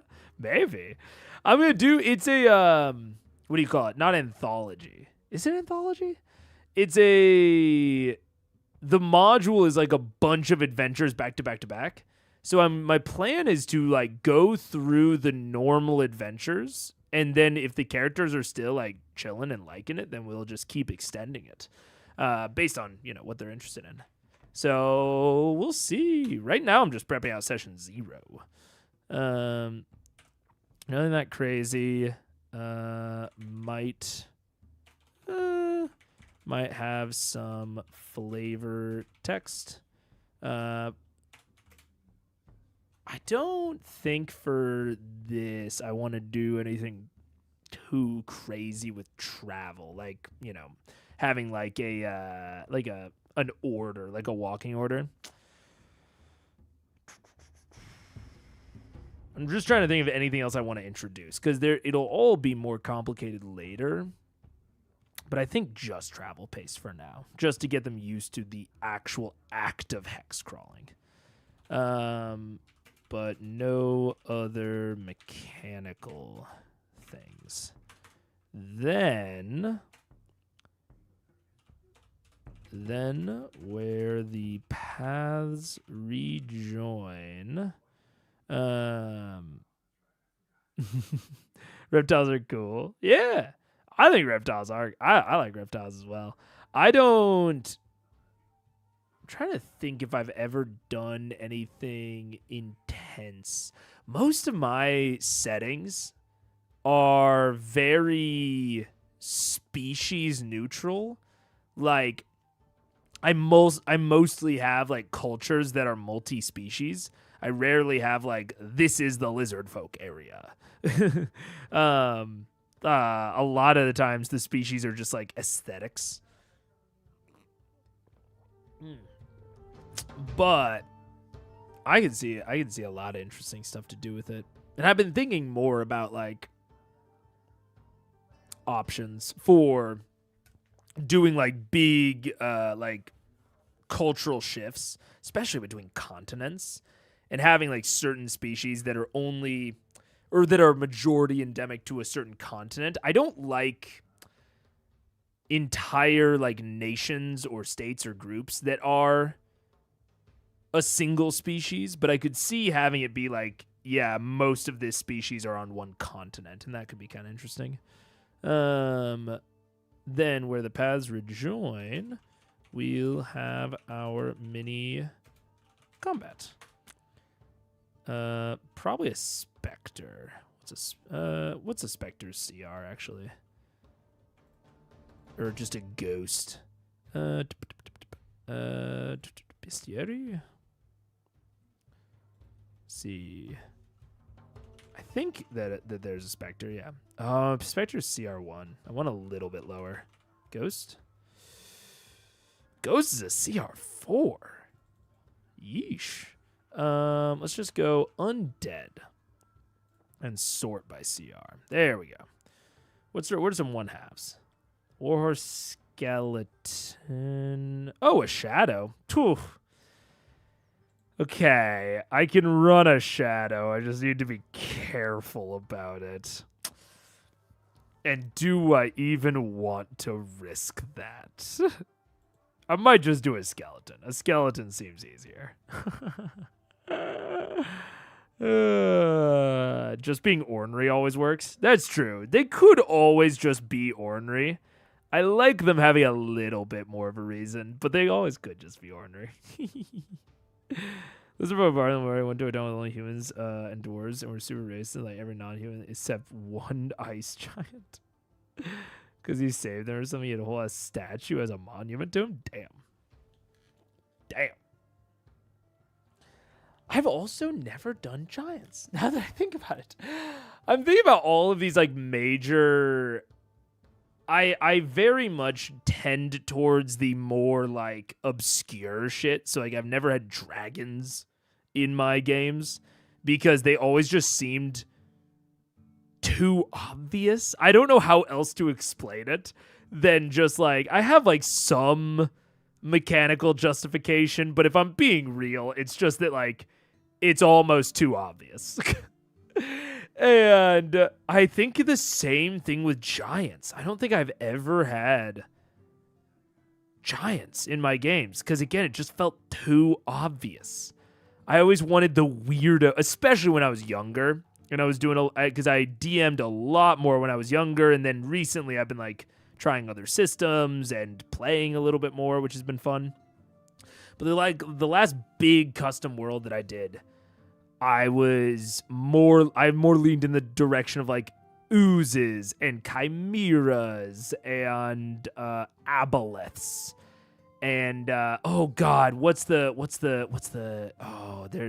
it's like Golem Dur, I think. Wait, give me 1 second. I'm gonna do skeletons. Galeb Dur. Dude, this fucking weirdo. It's just like I don't know, something. I think it's like a stupid little hipster brain worm that I have where I'm like, I can't do frost giants. I've got to do the fucking frost ice spiders that are only from this one tiny little module. Which is stupid. It's a, to be clear, that's a stupid thing. I should just use the popular monsters as well if they fit well. But something in my head is like, no, use the shit that no one's ever heard of. I think it's also to a degree, if I'm ever playing with people that I've played with before, I want to present them with monsters they haven't fought already. So it's like, for my one table that's like, or like one group of players that's fought a beholder, I probably won't put a beholder in another one of their games, at least like within a couple years of each other, because I want to keep things spicy for them, you know? They don't like the tone of voice of the PC and immediately get petty. That's life. That's fair. That is real. That is real. Real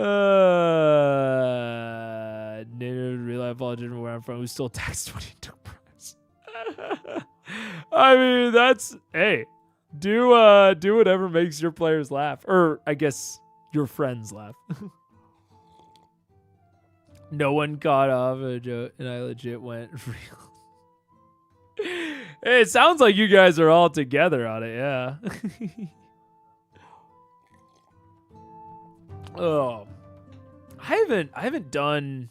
I'm trying to think if I've ever done like because I know that joke characters are also very common.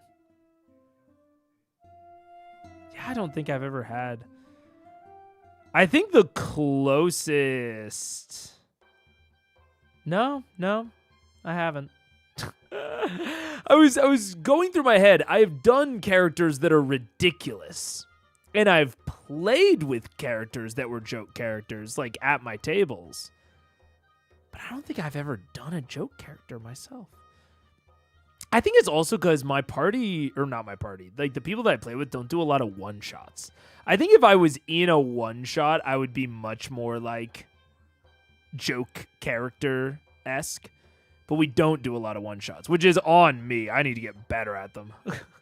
I am terrible at setting up one-shots. That's one of the reasons I wanted to do this like anthology type thing with Saltmarsh, is because it's just like essentially a series of one-shots, and I wanted to get better at doing one-shots. So I'm doing like shock therapy.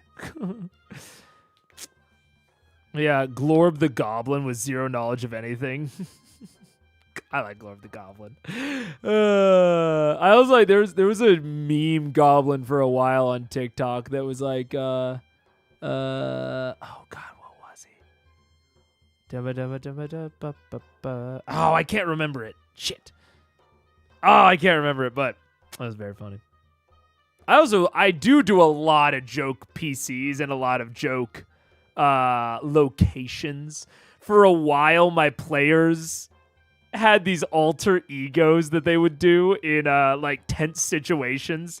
If they were trying to pretend to be someone else, they would do the Myth Crackers.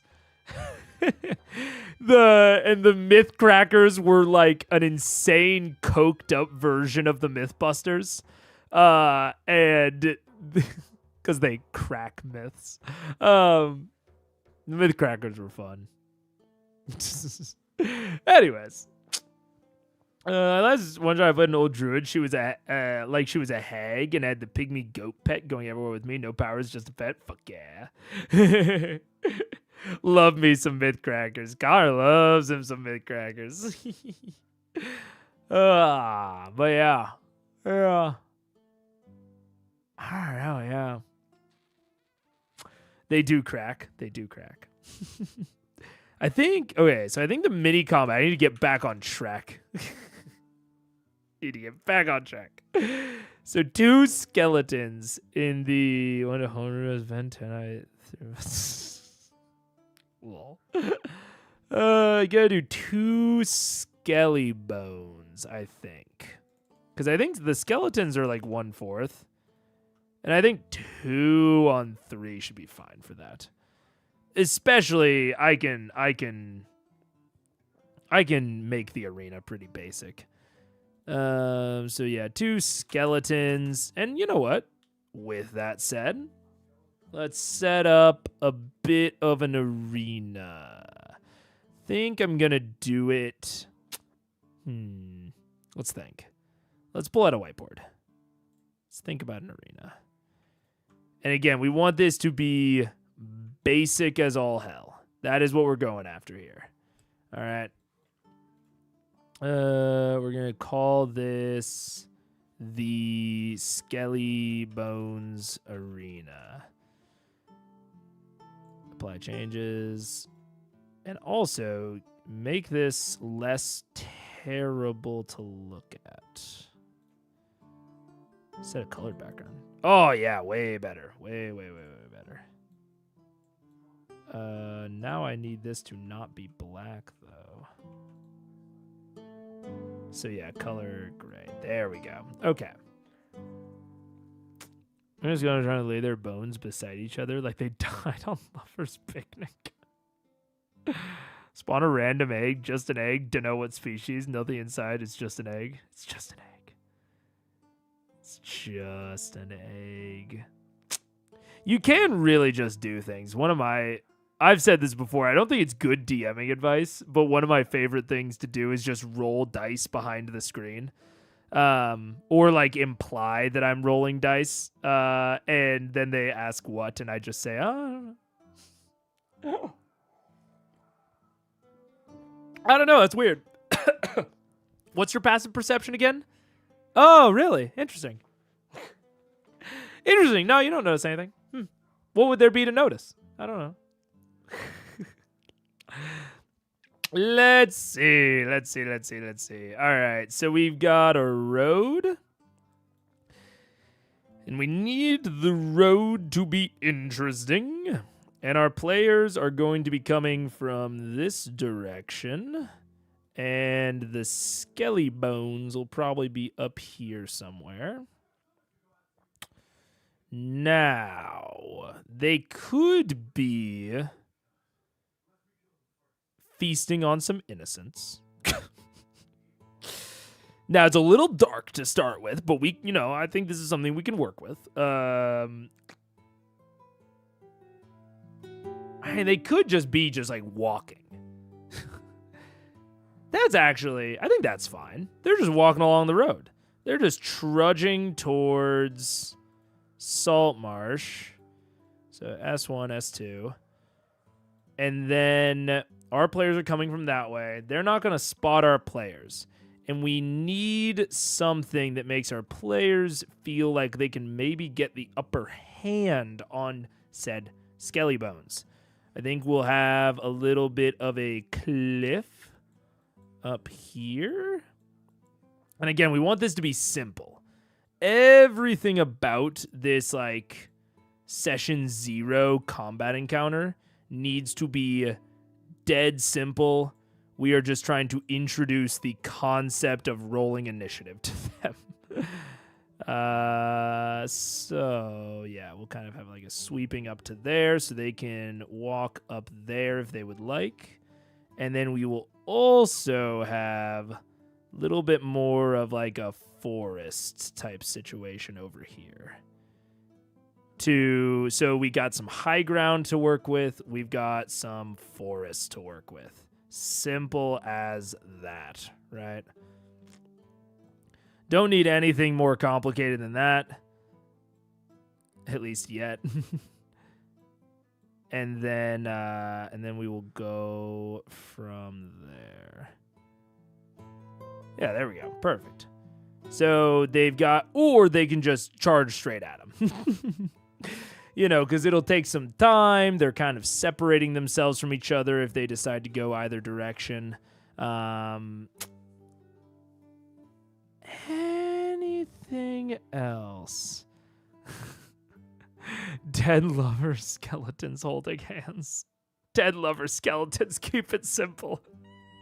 The council demands 2 skeletons holding hands. Sure, they are walking holding hands. You guys... Sure, that is... I could make that happen. They are walking towards... They are walking towards... Saltmarsh. Holding hands. Fat Yoshi gets it. Fat Yoshi can indeed get it. And that's what I've been saying about Yoshi. I've been saying he needs to be fatter, and he needs to be getting it. And you know what? The players might even say, should we be fighting these skeletons? That's what we need to give them a moral dilemma about whether or not to fight these skeletons. Oh my god. Interest TTRPG trauma. Yeah. So this is the party. Have a blanket near the tree like they've been... Guys, I'm wanting to keep it simple. The whole point is that this combat should take like 15 minutes tops. I can't introduce this whole subplot about the dead queer skeletons. The players will be confused, then surprise attack. I said the picnic blanket picnic 5 minutes ago. You guys are too on the same page about this. This is not what we're doing here. Okay. If there's a picnic blanket, what would be on it? Can I make this work? Okay. No. I can make this work. I can make the picnic blanket work. Don't you test me. Okay. So there's a picnic blanket off over here. Okay. So we've got our nice little picnic set up, and we will have but it's hidden. It's hidden because I can't have the players like guaranteed to find it. We need to actually present it as almost an exploration challenge to find the lover picnic setup. Maybe they died having a picnic.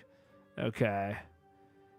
And the terrible thing about this, the reason that I'm doing all of this is because I know that one of the players would love this shit. So I have to. Okay, there we go. Wine that's blood. Right. For sure. Yes. Yeah. Okay, jar of eyeballs. No, this is not Curse of Strahd. This is not Death House. We cannot have the jar of eyeballs in the God. Okay, I need to look up the haunted house in my own shit to figure out what can I foreshadow about the haunted house at the picnic. Because if the picnic is going to exist, I need it to be foreshadowing. So where's Ghosts of Saltmarsh? Invade Poland for these skeletons. You sound like a CK2 player. And I mean that in both a derogatory and complimentary way. Okay, the haunted house. Okay, adventure hooks. Adventure hooks for the haunted house. Let's see.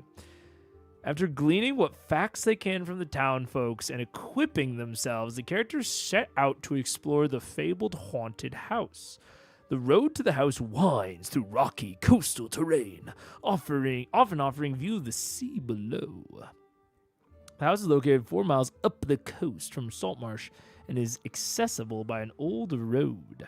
Curious townsfolk might follow the party as part of their journey. That's weird. Okay. Sure. Interesting. Okay. Let's see. Are there any skelly bones already a part of it? A family of 4 giant weasels?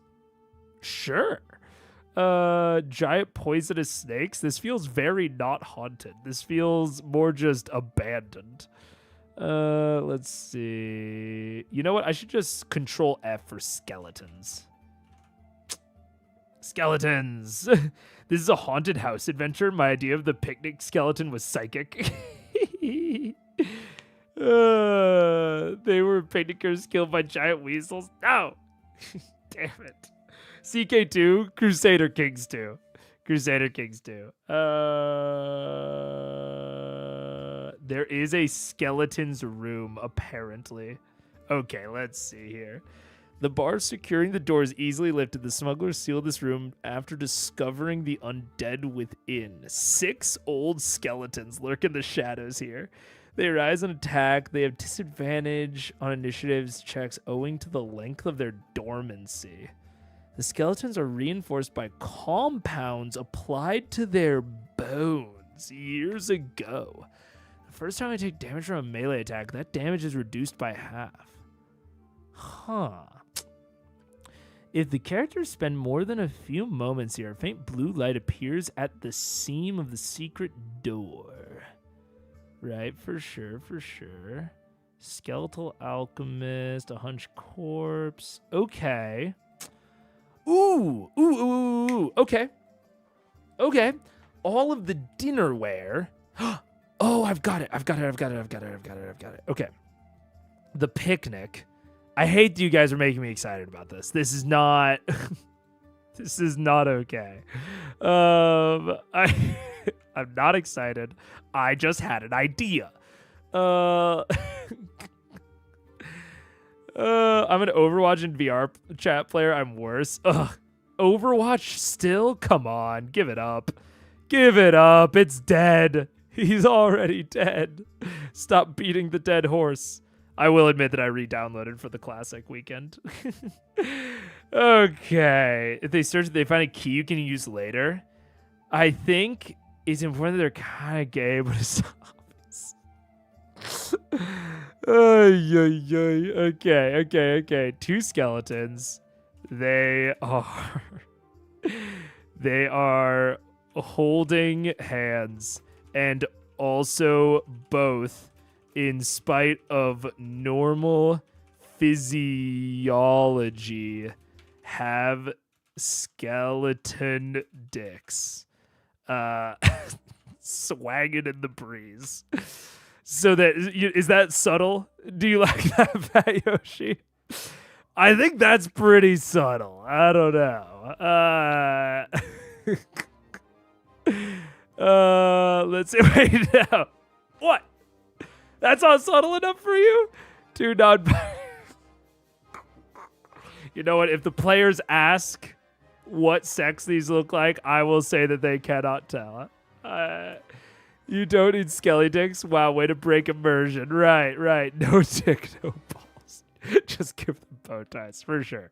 I think we're all getting there, right? Let's see. Okay.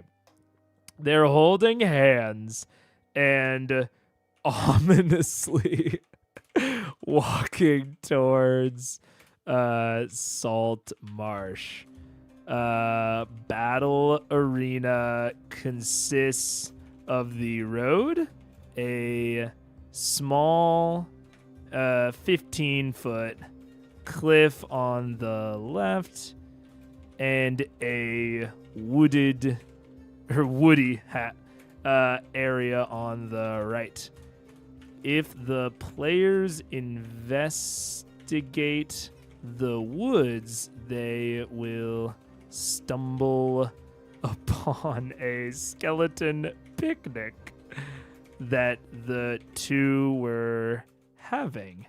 However, rather than glassware, the skeletons were using alchemist supplies.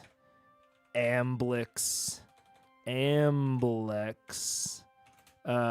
beakers, etc. All engraved with the initials DT.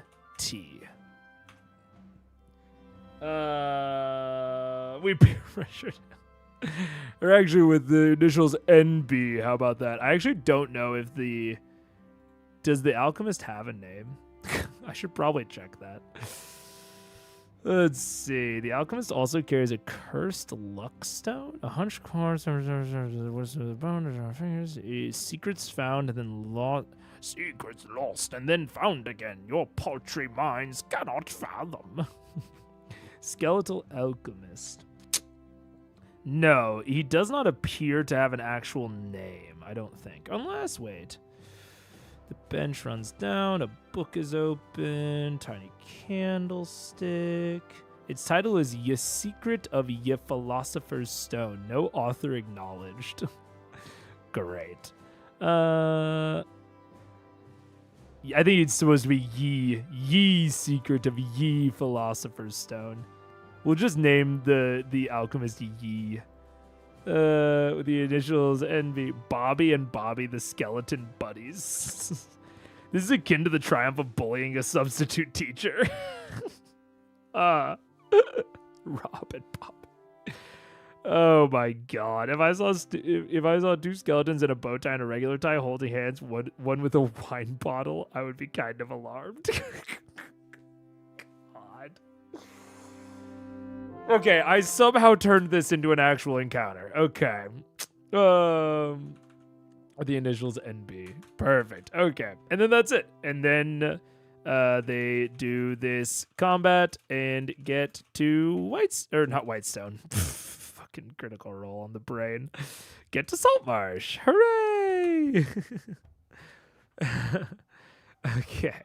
And then I need to set an actual date for this at some point, but a date? Hello. Auto link everything. Replace all. Save and exit. Okay.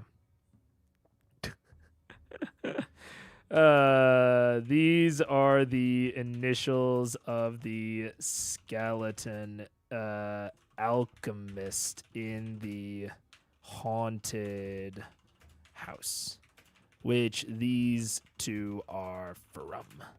But they ran away together. Which these two are from, but they escaped and ran away together. God. Autolink.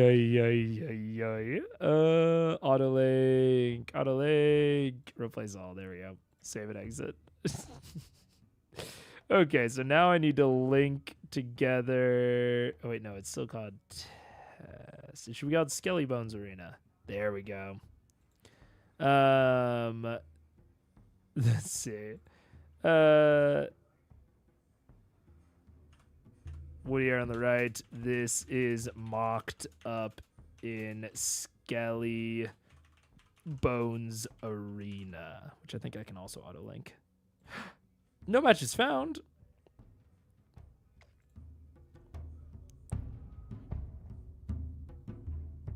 Where the fuck is it? Whiteboards. There we go. Copy that. Skelly Bones Arena. Boop. There we go. View. He's starting to believe. I don't know if I'm starting to believe. I don't know if that's what I would say. Okay, it is not even what? Okay, I need to like copy all of this because for some reason it's not like at the default location and I don't know where it is. Okay, so cut, and then we're gonna reload.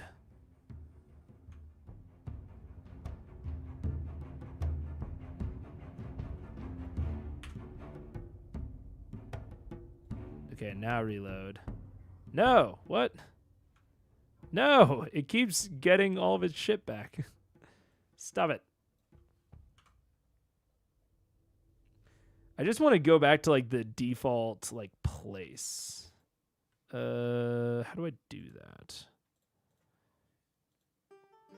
Oh, not the accessibility menu. No. 52% to fit to selection to 100%. Okay, it's still saving. I think I need to wait until after it's saved. Yeah, there we go. Okay. So now we're in the default location. Allow. There we go. Okay. So now, hopefully, if I come back to this... What? Oh, wait. Oh, it's like over to the right? You know what? Sure. That works. Download Obsidian because you seem to be doing cool things with it. What plugins do you like? This is World Anvil, though. Never mind. This is World Anvil. I can answer that question, though. Let me see. Let me pull up my Obsidian. Because I have lots of plugins. And then I'll probably end it out there because I think I have most of what I wanted for session 0. Let's see. Oh, wait. I got to close out any potential issues. There we go. Yeah, that's fine. Okay. So in my Obsidian community plugins, Let's see, what do I like? I like Calendar a lot by Liam Kane. It's pretty good. Colored Tags Wrangler, I like. Just in general, though, Tag Wrangler is to me near necessary. I love Tag Wrangler a lot. And I'm going to go fast because you can always rewind. Data View is great. Exalidraw is what I use on stream a lot. Homepage is very good. Map View is interesting if you travel a lot. I don't travel all that much, so I don't use it a lot, but it's still cool.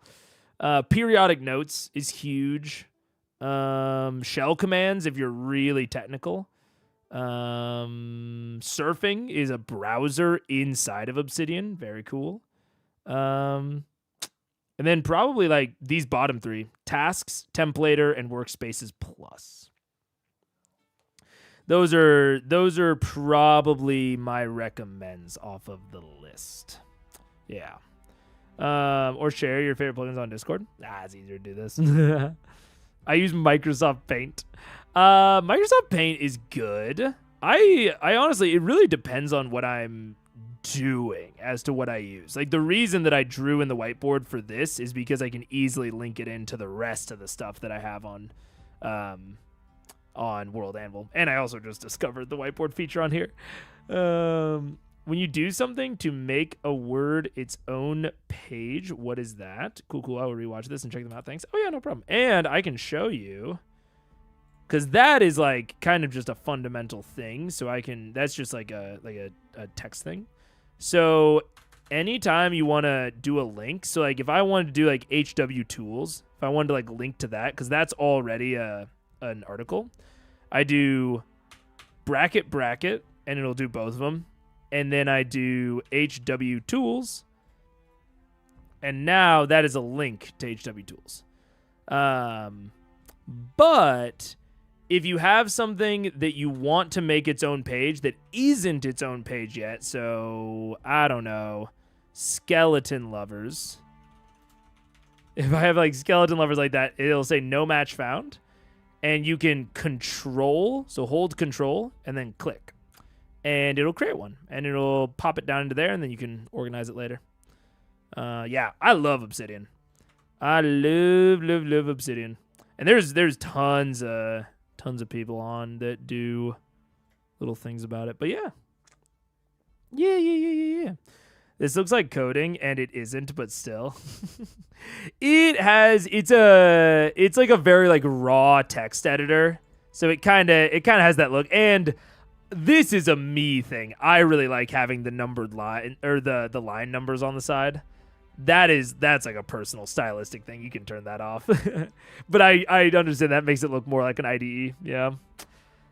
This is eerily close to doxing client plugins from GitHub. Interesting. I mean, it's Obsidian is like the baseline for a lot of things. Cuz it's not open source. It might be open source. I actually don't know. But it's also just like generally like a WordPress editor. They do tend to at least have a similar baseline. Yeah. It's gonna be useful for writing. It's so useful for writing. Yeah. Anyways, if you have more questions, feel free to ask. I know other people in the Discord might be able to answer, or I'll check them out if you have any questions about Obsidian. I love answering questions about Obsidian. I guess I'm not don't use me in place of Google. And I always might not answer, as with everything in the Discord, but I like to help if I can. With that, though, I'm going to save my voice and get going because I accomplished what I wanted to accomplish today. And I will see y'all tomorrow. Big day tomorrow. Critical Role 66 and Supervive drops tomorrow. It drops really early in the morning. I'm not going to play it that early, at least early in the morning, my time. So I'm not going to play it that early. But I'll be playing it later after Critical Role. But yeah. Dating skellies. Anyways, I will see you all later. Have a good one. Thank you for joining. Goodbye.